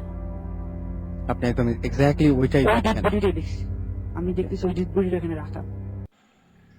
আমি কি করছি, আমি জাস্ট পিছিয়ে আমি জাস্ট মোড়ে দৌড় দিছি, বাট কেমন শক্তি পাইতেছিলাম না সারা শরীরে। দৌড় দিলাম কোনো মতে। আমি ওই যে তালা তো ব্যাগ লাগানোর অবশ্য চিন্তা আমার মাথায় কিছু না, আমার জাস্ট আমাদের দৌড়ে বাঁচতে হবে, এমন কিছু মনে ছিল যে বাঁচতে হবে, এখান থেকে যাবো, এটা আমার জাস্ট একটাই ছিল। আমি জোরে দৌড় দিলাম, আর চিৎকার করে দৌড় দিছি। আমি অ্যানাটোমি থেকে দৌড়ে নিচে নামতেছি, আমাদের অফিস রুম, তারপর তো নিচে, আমি নিচে অফিস রুমের জন্য নিচে নামছি অ্যানাটোমি থেকে। এবং আমি যে শকড যে আমি আবার সেই অ্যানাটোমি রুমে এখানে কিভাবে আসলাম। আচ্ছা, আপনি নেমে গেছেন কিন্তু তারপরে। আমি সেই অ্যানাটোমি ফ্লোরেই আছি, আমি নামে গেছি, বাট আমি অ্যানাটোমি ফ্লোরেই আছি। তারপর আমি আবার দৌড়ে দিলাম, দৌড়ে আমি আবার নামতেছি সিঁড়ি দিয়ে, ধূপ ধাপ আওয়াজ করে, খুব জোর, যত গায়ে শক্তি ছিল আমি 100% দিছি নামার জন্য। এবং নিচে আসার পর যখন আসলাম, আমি আর কিছু বলার নেই, আমি অ্যানাটমি ডিপার্টমেন্টে যাইতেই পারতেছিলাম না মনে হয়, আমি সেই অ্যানাটমি ডিপার্টমেন্টে রয়ে গেছি। তারপর মানে আমার জাস্ট আমি কিছু মনে নাই। তারপর যা শুনলাম যে আমার ফ্রেন্ডরা আমার পাশে আমাদের স্বামী যত হসপিটাল ওখানে নিয়ে গেছে, এবং তারা আমার সামনে, ওরা আমার পাইছে যে আমি নিচের মানে মাঝের ফ্লোরটা, যে অপারেশনাল ফ্লোরটা ওইখানে পড়েছিলাম। ওরা অপারেশনাল ফ্লোর নিচের তালা ছিল, ওরা শুধু শুনতে যে আমি ধূপধাপ কি যে আওয়াজটা নিচে নামতেছে, ওরা ওদের সঙ্গে ভয় দৌড়তেছে যে ধূপধাপ করে আওয়াজটা কি হইতেছে। ওরা বলছে অন্য কিছু, এই জন্য নিচে চলে আসে। বাট ওদের কিন্তু এই যে ঘটনাটা হলো, আপনাকে চিকিৎসা পেলেন আপনি, তারপরে আর কোনো সমস্যা হয় না, ওদের আমার টানা 7 দিন জ্বর ছিল। আমি ওই পর আমি ওয়ার্ডে ভর্তি ছিলাম, 7 দিন জ্বর ছিল। এবং আমি জানি না জ্বরের মধ্যে কি হয়েছে, আমার ফ্রেন্ড অনেক কাহিনী বলছে যে তুই এই করছিস সেই করছিস, আমি নাকি চিলাচিলি করছি অনেক, আমার কিছু খেয়াল নেই। তো পরে আমার ওই ফ্রেন্ডরা আমার মোবাইলে চেক করলো, এবং আশ্চর্যের বিষয় যে মোবাইলে মেমোরি কার্ড পুরো ফ্লাশ, মানে মোবাইল কিছুই ছিল না। আমি ওদের মানে চিলাচিলি করছি, যখন সুস্থ হওয়ার পরে চিলাচিলি করছি, তোরা এগুলো কেন করছিস, তোরা মোবাইল ডিলিট কেন করছিস? ওকে না, আমরা তোমার ডিলিট করিনি, তুই তো ছবি তুলিস নি। বলছি না, আমি ছবি তুলছি, আমি নিজে তুলছি, আমি নিজে ছবি দেখছি, তো আমার মোবাইল ছবি তোলার প্রিভিউ তো অটো এখানে আইসা যায়, আমি ছবি দেখছি যে আমি তার ছবি তুলছি। না বলছি না, তুই কোনো ছবি তুলিস না, মোবাইল কিছুই ছিল না। অলরাইট, তো এই ছিল ঘটনা মেইনলি, এবং এই ঘটনাটা আসলে খুবই আজব টাইপের একটা ঘটনা। যাই হোক, এতক্ষণ ধরে আমরা শুনছিলাম ডক্টর অনুপের ঘটনা, এবং আপনাদের নিশ্চয়ই এরকম ঘটনা আছে, সেই ঘটনাগুলো অবশ্যই আমাদের ইমেল করে পাঠাবেন। আগে আরমান আছেন আমাদের সাথে, আরমানের কাছে একটা ঘটনা রয়েছে, সেই ঘটনাটা আমরা একটু শুনে আসবো আরমানের কাছ থেকে। আরমান ভাই কেমন আছেন? এই তো ভালো আছি। ওকে, সো আরমান ভাই, আমরা ঘটনায় চলে যাই। আচ্ছা, ঘটনাটা হচ্ছে আপনার নোয়াখালীর ঘটনা। এটাতে যাওয়ার কথা, আমাদের সবারই যাওয়ার কথা ইনফ্যাক্ট। তো ওইখানে আপনার একটা গাব গাছ ছিল অনেক আগে, 88 এর দিকে মনে হয়। তো গাব গাছটা আপনার একটা বাসার পাশে ছিল, একটা টিনের ঘর ছিল, তো টিনের ঘরের সাথে তো যেই লোকটা ওইখানে থাকতেন, মানে যেই লোকের বাসা ওইখানে, তো উনি ওই জায়গাটাতে কি যেন একটা করবে, তো ওই গাব গাছটা কেটে ফেলবে। আচ্ছা, তো ডিসিশন নিয়েছে যে সকালে কাটবে গাব গাছটা। তো আপনার এরকম রাতে যখন ঘুমাইছে, ঘুমানোর পর রাতে স্বপ্নে দেখছে যে কে যেন তাকে বলতেছে যে গাব গাছ যাতে না কাটা হয়, কারণ এটা হচ্ছে তাদের যাতায়াতের রাস্তা, এবং যদি কাটা হয় এটা খুব বিপদ হবে তাদের। তো যিনি মুরব্বী ছিলেন, তো উনি কিছুই কেয়ার করেন নাই, সকালে 3 জন লোককে অ্যাপয়েন্ট করলেন, মানে লেবারদের নিয়ে গাছটা কাটা শুরু করলো। গাছটা যেদিন কাটছে ওই দিন রাত্রে 3 জনের মৃত্যু হয়েছে। এটা নোয়াখালীতে আপনার, নোয়াখালী একটা কি বাজার জানি আছে, অনেক ফেমাস বাজার নাকি বাংলাদেশে, তো ওই বাজার এরিয়াতে। তো রাত্রে ওই 3 জন মারা গেছেন, ওই 3 জন লেবার মারা গেছেন। এবং মধ্যরাত্রের দিকে ওই ঠিক বাসার পাশে একটা মসজিদ ছিল, তো উনি মুরব্বী সবসময় মসজিদে যে নামাজ পড়তেন। তো রাত্রের দিকে আপনার ফজরের ঠিক আগে আগে আপনার হুজুর যখন আজান দিবে, তার আগে হুজুর করার টাইমে শুনতেছে পুকুরের একটা আওয়াজ, মানে আশেপাশে পুকুর ছিল আর কি, পুকুরে পানি, মানে পানির উপর লাফাইলে যেরকম একটা আওয়াজ হয়, এরকম একটা আওয়াজ শুনতেছে। তো উনি তেমন একটা কেয়ার করে নাই, আজান টাজান দিয়ে নামাজ যখন শেষ করছে তখন দেখছে যে আপনার ওই মুরব্বী আসে নাই। হুম প্রত্যেকদিন যে মুরব্বী আসে ওই মুরব্বী আসে নাই। তারপর ওনার মাথায় চিন্তা হইলো যে পুকুরে এরকম একটা আওয়াজ হইলো, পাশেই পুকুর। তো উনি গেছেন ওনার বাসায়, যে হুম। বাসায় উনি থাকেন। তো ওনার ছেলে আবার ডক্টর, হুম মানে এই মুরব্বী আচ্ছা। ছেলে ডক্টর। তো ডাকতেছে ছেলেকে, গিয়ে বলতেছে বাবা কি বাসায়? বলে না, বাবা তো নেই। তো পুকুরের দিকে তাকায় দেখে একটা হাত এরকম উপরে, জাস্ট Just একটা পানির হাত, উপরে একটা হ্যাঁ, হাত। একটা হাত ভাসে আর কি। আচ্ছা। তো সব দৌড়ায় টোড়ায় গেছে, গিয়ে দেখে ওই মুরব্বীর লাশ পুকুরে, এবং মুখের মধ্যে একটা মাছ, হুম এবং তার পুরো শরীরে কাটা, হাতটার ছেলে আর কি। হুম তো ওই পুকুরের সাথে একটা বট গাছ ছিল। পরে যখন তার লাশ বের করেছে দেখে পুরো শরীরে আপনার মানে খামচি যেরকম দিলে, মানে বট গাছে যেরকম মানে তাদের সাসপেকশন এটা যে বট গাছের উপরে নিয়ে ফালাই দেওয়া হয়েছে তাকে, আচ্ছা। একদম টপে নিয়ে তারপর ফালাই দিয়েছে। মাঝখান থেকে যেহেতু ছিটে পড়ছে এর জন্য গাটা কেটে গেছে। তো এটা হচ্ছে ওনার বাবা এইভাবে মৃত্যু হইলো। তারপরের দিন আপনার যে ছেলে ছিলেন মানে হুম। ডাক্তার, তো ওনার রাত্রে এরকম আপনার দেখছে যে 7 জন পরী, হুম হুম। 7 জন পরী আসছে তার কাছে, এসে বলতেছে যে আমরা এখন এই পরিবারেরই অংশ হয়ে গেছি, এবং 7টা খারাপ পরী, আচ্ছা। মানে ওই বট গাছ কাটার কারণে এটা হয়েছে আর কি। তো 7 জন পরী ওদের পুরো ফ্যামিলির হয়ে গেছে। তো একটা ডাক্তারের নর্মালি কিন্তু মানে মোটামুটি যারা একটু মানে শিক্ষিত, 2টা থেকে 3টা বাচ্চার বেশি থাকে না। না। ওনার ঘরে 11 জন বাচ্চা, 11টা সন্তান আর কি। তার মধ্যে একজন মারা গেছে, আচ্ছা। এবং মেয়ে 3 জন মেয়ে এবং 7 জন ছেলে। হাফেজ হচ্ছেন একজন, এবং বাবাও হাফেজ, মাও হাফেজ, সম্ভবত মাও হাফেজ। তো আপনার এরকম পরিরা আসে বাসার মধ্যে, এসে খুব ডিস্টার্ব করে তাদেরকে। হুম তো যারা যেমন 2 জন গেস্ট গেছে ওদের বাসায়, ওদেরই আত্মীয়। তো 2 জন গেছে, একজন জাস্ট ভিতরে ঢুকছে লাঞ্চের টাইমে। হুম। তো লাঞ্চের টেবিলে বসছে, মানে মাটিতে বসছে খাইতে। পিছন থেকে আরেক ফ্রেন্ড ঢুকবে, তো এমন টাইমে ওই মহিলা মানে যে বাসার মানে ডক্টরের ওয়াইফ যিনি, হুম। তো উনি বলতেছে যে বাসায় মেহমান আসছে, বের হয়ে যাও। আচ্ছা। ওই ছেলেটা ভাবছে যে ওকে বললো নাকি, সে আবার পিছে পিছে তাকায় দেখতেছে যে মানে কাকে বললো কথাটা, কিছু মানে কিছু ভাবে নাই। আবার ভিতরে ঢুকতেছে, আবার কিছুক্ষণ পর মহিলা চিৎকার করতেছে, বলছি না বাসায় মেহমান আসছে, প্রত্যেকবার মানে সময় কিছু বুঝো না, সব সময় তোমরা আসতেছো, এখন যাও, এরকম হাত ইশারা করতেছে। তো ছেলেটা ওই যেই আরেকজন ছেলে বসছিল খাইতে, তো ওর খালা, হুম হুম। তো খালা বাসায় গেছে ফ্রেন্ডকে নিয়ে। তো ফ্রেন্ডটা তাকে বলতেছে কিছু না খালা, পাগল, নর্মালি এরকম করে, মানে তাকেও বলতে চাচ্ছেন না যে এরকম প্রবলেম আছে বাসায়। তো খাইতে বসছে, খাইতে বসার টাইমে ওর একটা মেয়ে খেয়ে যাচ্ছে, মানে সমানে খেয়ে যাচ্ছে খাবার, ধরেন 2 প্লেট খাচ্ছে, এরপর আবার খাওয়া যাচ্ছে। তো ওইটা ডেসক্রিপশন ছিল যে আপনার জিনটা ধরেন শরীরে যখন এন্টার করে আনলিমিটেড খাইতে থাকে, আচ্ছা। মানে 2 প্লেট খাচ্ছে, এরপর আবার 2 প্লেট খাইতেছে, আবার 2 প্লেট খাইতেছে। তখন মাটা বলতেছে যে এখন তোমরা যাও, ওকে ছেড়ে দাও, ওকে খাইতে দাও, তোমরা এখন যাও, এরকম করে বারবার বলতেছিল তাকে। তো ফ্রেন্ডটা দেখতেছে যে কাকে কি বলতেছে, পরে জিজ্ঞেস করতেছে খালাকে যে আপনি মানে কাকে কি বলতেছেন। পরে বললেন না কিছু না, এমনি জ্বালাতন করতেছিল, তো ওদেরকে বলতেছিলাম তোমরা খাও, সমস্যা নেই তোমাদের। আবার একটু পরপর চিৎকার দিতেছে। তো রাত্রেবেলা আপনার বাথরুমে যাবে আর কি। তো বাথরুমে যাওয়ার টাইমে দেখে যে আপনার ঠিক বাথরুমের একটু, গ্রামের বাড়িতে তো দেখছেন যে নর্মালি বাসার থেকে বের হয়ে একটু সামনে গেলে একটু বাথরুম সামনে, মানে একটু দূরে থাকে। একটু দূরে থাকে বাথরুম গুলা। তো ওরকম বাথরুমের দিকে যাচ্ছে, তো দেখে যে এরকম একটা সাদা মানে আপনার সাদা কাপড়, হুম হুম। চুল, বাট কোনো ফেস দেখা যায় না, তার কোনো ফেস নেই, ফেসিয়াল স্ট্রাকচার নেই কোনো, আচ্ছা। জাস্ট চুল আর সাদা কাপড়, ইট মারতেছে তার দিকে, আচ্ছা। ঢিল ছুঁড়ে মারতেছে অনেক। তো এটা দেখে সে জাস্ট পিছে ঘুরলো, পিছে ঘুরে দেখে সেম জিনিস সামনে। তো সে এক দৌড় আবার মানে বাসার দিকেই চলে গেছে। হুম হুম। তো যেই জায়গাটায় শোয়, তো এখানে ওই ফ্রেন্ডের সাথে শুইতেছে, বলছে যে আমি এরকম এরকম দেখতেছি, মানে এগুলো প্রবলেম হচ্ছে। তো যেই রুমে শুয়েছিল তারা, একটু পর পর আপনার টিনের চালে টকটক করে আওয়াজ করতেছে। তারপর আম গাছ আছে একটা ওইখানে, তো মনে হচ্ছে কে জানি ঢিল মারতেছে আমের, অনেকগুলো আমের ঢিল মারতেছে। হুম হুম। তো কিছুক্ষণ ফ্রেন্ড বোঝানোর চেষ্টা করলো যে এটা কিছু না, কাক টাক থাকে হয়তো, ওই যে ঠোকর দিলে জিনিস পড়ে আমের, নর্মাল যেগুলো থাকে। তো পরে একটু পর পর মানে কান্নার আওয়াজ, আচ্ছা। এবং বাচ্চা একটা কান্নার আওয়াজ, খুব বাচ্চা একটা মেয়ের কান্নার আওয়াজ, মা মা বলে কাঁদতেছে। হুম হুম। তো ওই ফ্রেন্ডটা উঠে গেছে, কাজিনটা উঠে নাই, মানে যার খালার বাসা সে উঠে নাই, সে তো জানে যে বাসায় এরকম পড়ি আছে 7 জন।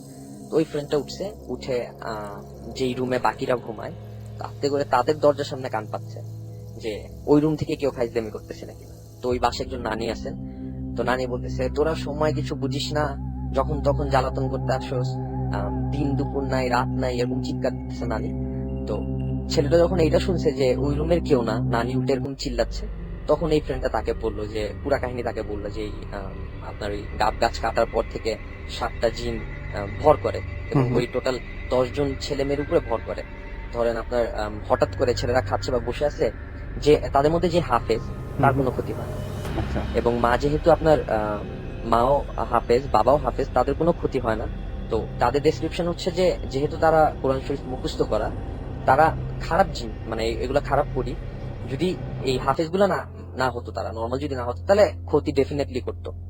তো ওদের এক কাজিন ছিল রাত্রেবেলা মানে পালক হিসাবে নিছিল ওই বাসার ডক্টর, পালক হিসাবে ছেলেটাকে নিছিল। তো সামনে একটা দোকান ছিল, তো ওই দোকান থেকে যখনই ছেলেটা আসতো পিছনে থাপ্পড় মারতো ছেলেটা। আচ্ছা তো ভয়ের চোটে ছেলেটা আবার দোকানে ব্যাক করে মোমবাতি কিনে আনছে একটা, মানে মোমবাতি নিয়ে আসছে দোকান থেকে, মোমবাতি নিয়ে মোমবাতি জ্বালা জ্বালা আসতেছে। তো গ্রামের বাড়িতে আপনার বাতাস তো প্রচুর, মোমবাতি নিয়ে আসতে আসতে মোমবাতি নিভে গেছে। এরপরে তাকে ঠিক ঘাড়ের উপরে চাপা দিয়ে মাটিতে ফালিয়েছে, এবং মানে পা দিয়ে চাপা দিলে যেরকম লাগে ঘাড়ে, যে পা দিয়ে আটকায় রাখছে, উঠতে দিচ্ছে না তাকে। তো হাতের মধ্যে ম্যাচ নিয়ে সে আবার জ্বালিয়েছে, সাথে সাথে মানে ওই ভারনেস যেটা ছিল একটা ভারী ভারী, ওটা চলে গেছে মানে গাছ থেকে। তো ছেলেটা উঠছে, উঠে ওই সামনে যে বট গাছটা ছিল, তো ওইখানে আপনার ঠিক বট গাছের সামনে গেছে, হঠাৎ করে বাড়ি খেয়ে পুরো হাতের এই জায়গা থেকে মানে আপনার মাসেলের এখান থেকে পুরো মাংস আর হাড্ডি বের হয়ে গেছে ছেলের। আচ্ছা মানে এত জোরে চাপ খেয়েছে বট গাছের সাথে। তো এটার মেইন কিছু কাহিনী আছে যেটা মানে না গেলে এটা এখনো হচ্ছে, মানে এই ডেট থেকে আপনি কি যাচ্ছেন? হ্যাঁ আমরা ডেফিনেটলি যাচ্ছি। আচ্ছা And ওইখানে আপনার খালি পারমিশন হচ্ছে, মানে পারমিশন যেটা দেয় নাই সেটা হচ্ছে যে কোনো মানুষের আমরা ভিডিও করতে পারবো না, কারণ যেহেতু আচ্ছা। অনেক আপনার হাফেজ পরিবার, তো মানুষের ভিডিও করতে পারবো না। বাট বাসায় যদি অ্যাক্টিভিটিস কিছু হয়, যেরকম আপনার উল্টাপাল্টা যদি কিছু হয়, এগুলো সব ভিডিও করার এক্সেস আছে। এন্ড মানে ফেস ভিডিও করতে দিবে না তারা। তা আমরা যদি পসিবল হয় ফেস ভিডিও করে হয়তো মানে ভিডিওটা ব্লার করে দিব যাতে ফেস না দেখা যায়। বাট এখনো মানে ইনভিটেশন একদম ওপেন ইনভিটেশন। মানে আমি আশা করছি যে ভয়ঙ্কর কিছু দেখবেন, কারণ আমি এর আগে একবার শুনেছিলাম এরকম ঘটনা, ভূত এফএম আমরা আলোচনা করেছিলাম যে একটা বাড়ির সামনে দাঁড়িয়ে আছেন সবাই, এবং দাঁড়িয়ে থেকে দেখতে পাচ্ছেন যে চোখের সামনে কেউ নাই, কিন্তু আলমারি থেকে কাপড় বেরিয়ে আসছে, সোফার পিলো ছোটাছুটি হচ্ছে, এরকম ঘটনা শুনেছিলাম। হ্যাঁ, তো উদ্ভট কিছু পেয়ে যেতে পারেন আপনারা। ডেফিনেটলি মানে এটা যেই আত্মীয়র কথা বললাম, ওদেরই মানে যেই ছেলে গেছিল যা খালা হয়, ওর মা ওই গ্রামে বর্ষার সময়, এটা অনেকে হয়তো বলে কুসংস্কার, বাট এটা আমি প্রথম শুনলাম এটা আজকে, যে আপনার বর্ষার সময় ভোর দুপুরে আপনার ক্ষেতের ওইখান থেকে আসতেছিল হেঁটে, তখন উনি গর্ভবতী ছিল আর কি। একদম দুপুর বেলায়? হ্যাঁ, দুপুর বেলায় হেঁটে আসতেছিল গ্রামের বাড়িতে বর্ষাকালে। তো আপনার ক্ষেতের মধ্যে দেখে কি মাছ, কি মাছ জানি, ছোট ছোট মাছ এরকম ক্ষেতের মধ্যে ভাসতেছে। তো উনি ওনার শাড়ির আঁচল দিয়ে মাছগুলা তুলে আনছে। তুলে এনে যখনই বাসায় ঢুকছে, তো ওই আন্টির মা ছিলেন, তো বলতেছে এগুলা কোথেকে নিয়ে আসলি? বলে ওই ক্ষেতের মধ্যে মাছগুলা লাফাচ্ছিল, আমি তুলে নিয়ে আসছি খাবো। তো তখন বলতেছে এটা তো সর্বনাশ করে ফেললি, গর্ভবতী অবস্থায় ভোর দুপুরে মাছ তোলার জানোস না কি হয়, এইসব কথা বলতেছে।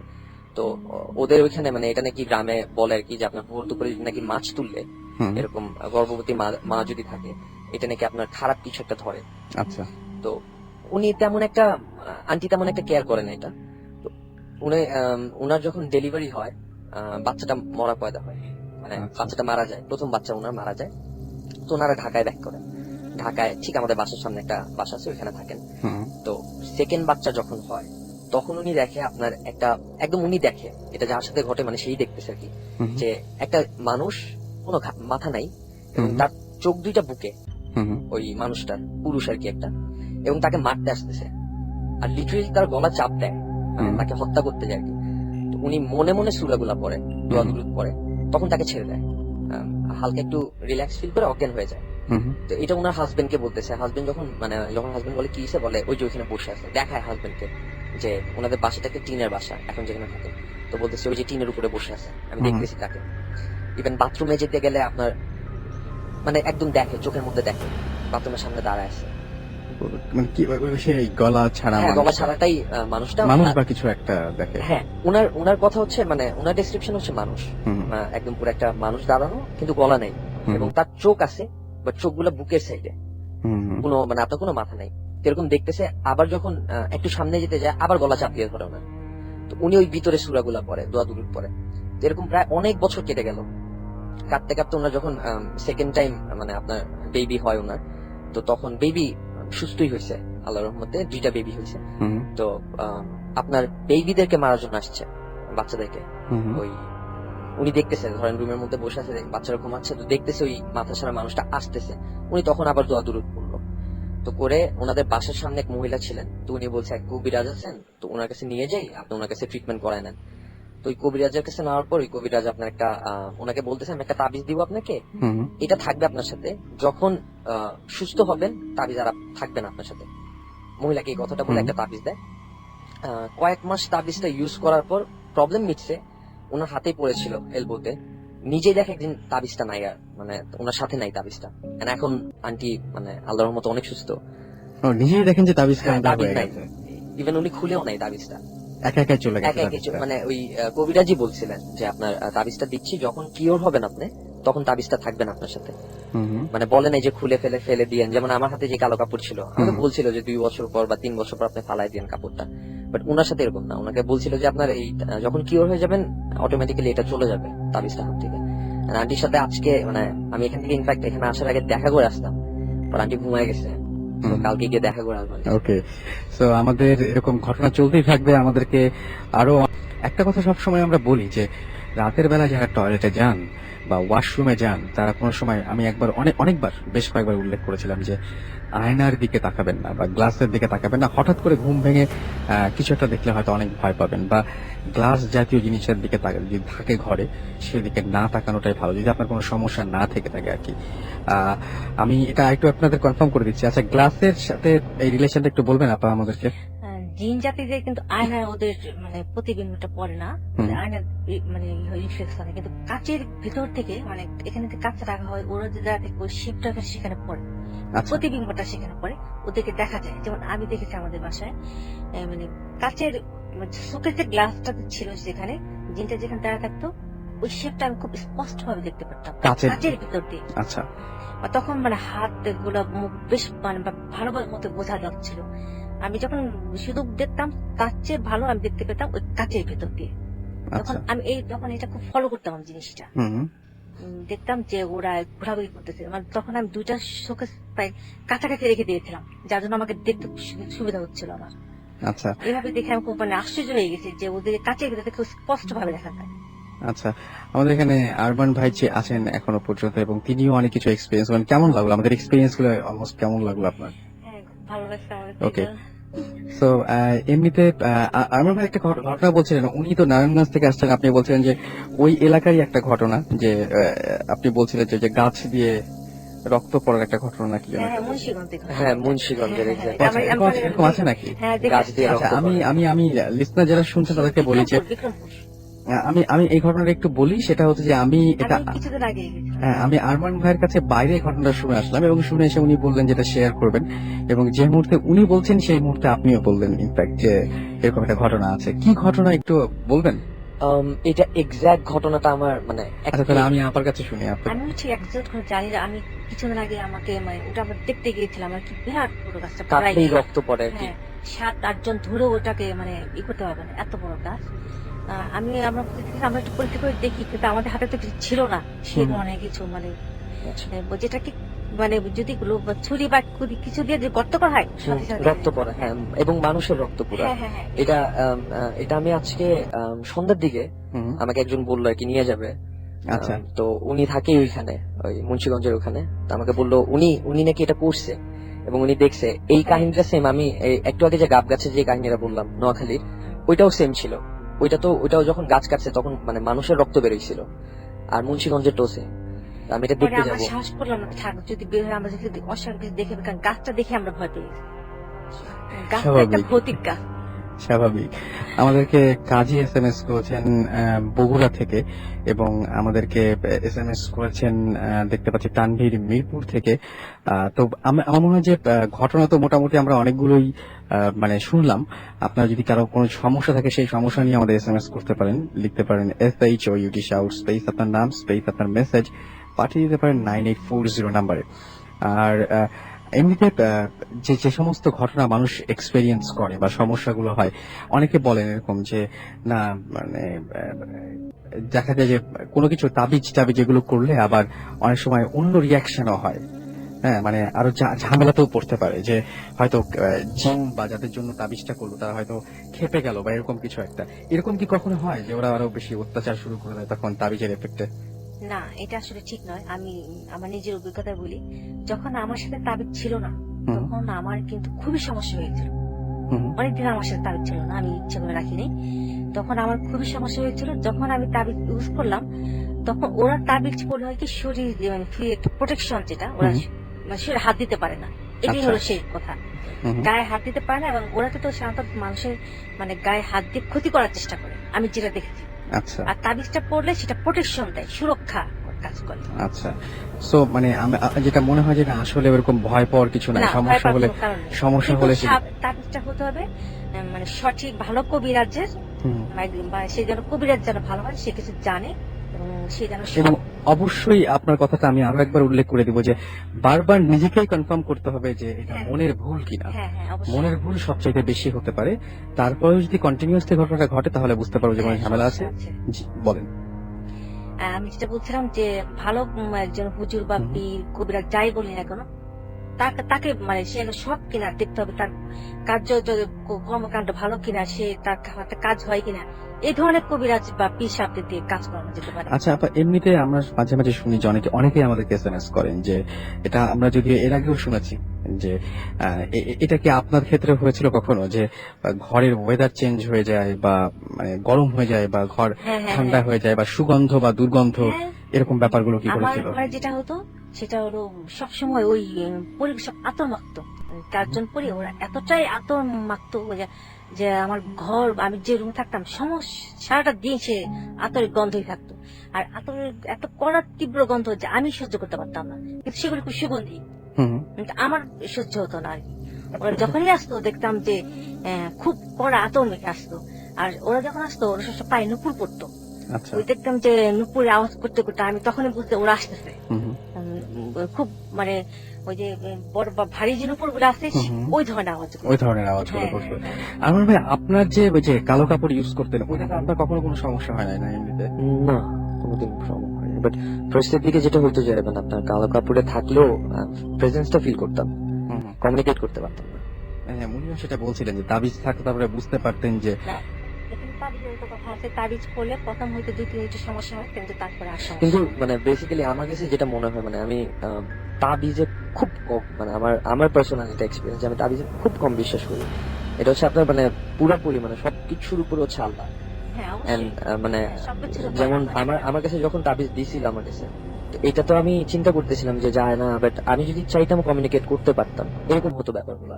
মানে কালো কাপড় যেটা আমাকে দিছিল, আমি চাইলেও কমিউনিকেট করতে পারতাম, বাট আমি নিজে মানে আমার ইচ্ছাটা দাঁড়ানো হয়েছিল আর কি, যে আমার মনের ইচ্ছাটা আটকানো হয়েছিল, এটা আমি ইচ্ছা না করি, বাট প্রেজেন্স আমি ফিল করতাম। পরে যেটা বললো যে মানে আমি সবসময় আল্লাহকেই বলতাম যে আমি নর্মাল মানে আমি একটা সুস্থ মানুষ থাকতে চাই, আমি মানে এটা আপনিও বলেছিলেন যে হ্যাঁ, আপনিও নামাজে পড়ে গেছিলেন এবং বলেছিলেন যে এরকম আর কি। আমি কখনোই চাই নাই যে জিন দ্বারা আমি পজিটিভ। এবং আমার মনে আছে ওরা একদিন আমাকে স্বপ্ন দেখিয়েছিল যে তোকে আমরা কখনোই ছাড়বো না। 4 জন মহিলা আমার মনে আছে, বোরখা পরা নেকাব পরা, আমাকে ভয় দেখাচ্ছে তারা স্বপ্নে, এটা স্বপ্নে, যে তোকে আমরা কখনোই ছাড়বো না, এবং তোকে যদি পজেস্ট করতে না পারি বা বশ করতে না পারি তোকে আমরা মেরে ফেলবো। আমাকে ওরা বলছে আমাকে কিভাবে মারবে সেটাও ওই বর্ণনা দিল, বলো তোর ঘাড়ের পেছনে যে রক্তটা আছে সেটাকে আমরা ছিঁড়ে ফেলবো। যখন ছিঁড়ে ফেলবো তখন ডাক্তাররা এগুলো বলবে, স্বপ্নে দেখছেন? হ্যাঁ ডাক্তাররা বলবে তুই ব্রেন স্ট্রোকে মারা গেছিস। যখন আমি স্বপ্নটা দেখি তখন আমি তাড়াতাড়ি ঘুম থেকে উঠে দেখি আমি খুব ঘেমে গেছি, স্বপ্নটা খুব ভয়ের ছিল। এবং পরবর্তী কিন্তু এই ঘটনাটা এগুলো ঘটে গেছে, মানে হয়েছিল প্রায়। আচ্ছা এই যে রক্তে ছিঁড়ে ফেলবে এই ধরনের অ্যাটেম্পট ওরা মানে নিয়েছিল একবার, কিন্তু পারে নাই, ব্যর্থ হয়ে গেছে। আর কোনো ঘটনা আছে আমার ভাই আপনার কাছে? ওকে, তাহলে আমরা শেষ করবো। তার আগে বলি যে সাধারণত কতগুলো আপনি যেহেতু অনেক কিছুর মধ্যে দিয়ে গেছেন এবং আপনি এই পর্যন্ত কতগুলো মানে হুজুর বা পীর এদের দেখেছেন? প্রায় কতগুলো? 9 জন হবে। 9 জন হবে। এতজনের কাছে আপনি গিয়েছেন এবং শেষ মোড় পর্যন্ত আপনি একজনের কাছে উপকার পেয়েছেন। পেয়েছি, এবং এখন আমি নিজেই মানে অনেক কিছুর মানে সমস্যার সমাধান করতে পারি এখন ইনশাআল্লাহ। আপনি ইনশাআল্লাহ পারেন। সুতরাং এখন আর কারো কাছে আমাকে মানে যেতে হয় না আর কি। যদিও অনেক দূর থেকে আপনি ড্রাইভ করে এসেছেন এতটা দূর, তারপরে বলবো যে নেক্সট টাইম যদি আমরা আপনাকে ডাকি আশা করবো যে আপনাকে পাবো ইনশাল্লাহ আমি আসবো। ইনশাল্লাহ। এবং সেই সাথে আমি একটু বলবো যে যারা সাধারণত ভয় পান বা বিভিন্ন ধরনের মানে সমস্যা হয়, তাদেরকে আপনি আপনি আপনার অভিজ্ঞতা থেকে একটু বলবেন যে কিভাবে এই জিনিসগুলো, এটা দিয়ে আমরা শেষ করে ফেলবো আর কি, ইনফ্যাক্ট যে কিভাবে এগুলো থেকে একটু দূরে থাকা যায়, বা হ্যাঁ তার মাঝখানে যদি কেউ কোনো সমস্যা থাকে সমস্যাগুলো আমাদের SMS করবেন, শাউট লিখে স্পেস দিয়ে আপনার নাম লিখে স্পেস দিয়ে মেসেজ লিখে পাঠিয়ে দেবেন 9840 নম্বরে। আমরা শুনবো আপনার কাছে যে আপনার কি মনে হয় একদম আপনার অভিজ্ঞতা থেকে, এগুলো যে একেবারে সবার ক্ষেত্রেই প্রযোজ্য তা না, আপনি কি মানে অ্যাভয়েড করেন কিভাবে? মানে জিদ্দেরকে হ্যাঁ মানে সাধারণত অ্যাভয়েড করা যায় কিভাবে? হ্যাঁ অ্যাভয়েড অনেক ভাবেই করা যায়। এখন তো বলা সম্ভব না, আমি যদি নেক্সট টাইম হয় আমি এগুলি বলবো কিভাবে অ্যাভয়েড করা যায়, যেটা আমি করেছি, যেটা আমি যেভাবে করেছি। না এমনি সাধারণ একজন মানুষ সে ভয় পেতে চায় না বা ভয় পায় মাঝে মাঝে, কিছু দেখেনি কোনোদিন? আমার মতে এটা আমি যেটা করেছি সেটা আমি পরবর্তীতে প্রতিরোধ করতাম। হুম যেমন আমাদের বাসায় একদিন দরজায় খুব মানে শব্দ হচ্ছিল, রাত তখন 3টা বাজে, খুব আওয়াজ করছিল। তখন আমি উঠে, আমার হাতে একটা রড ছিল, আমার বিছানার কাছে সবসময় রড থাকতো, রডটা নিয়ে তখন পাটা আমি দরজার মধ্যে যেটা বাড়ি দিয়েছিলাম। তারপর থেকে কিন্তু আমার দরজা কোনো সময় আওয়াজ হয়নি, আচ্ছা বন্ধ হয়ে গিয়েছিল।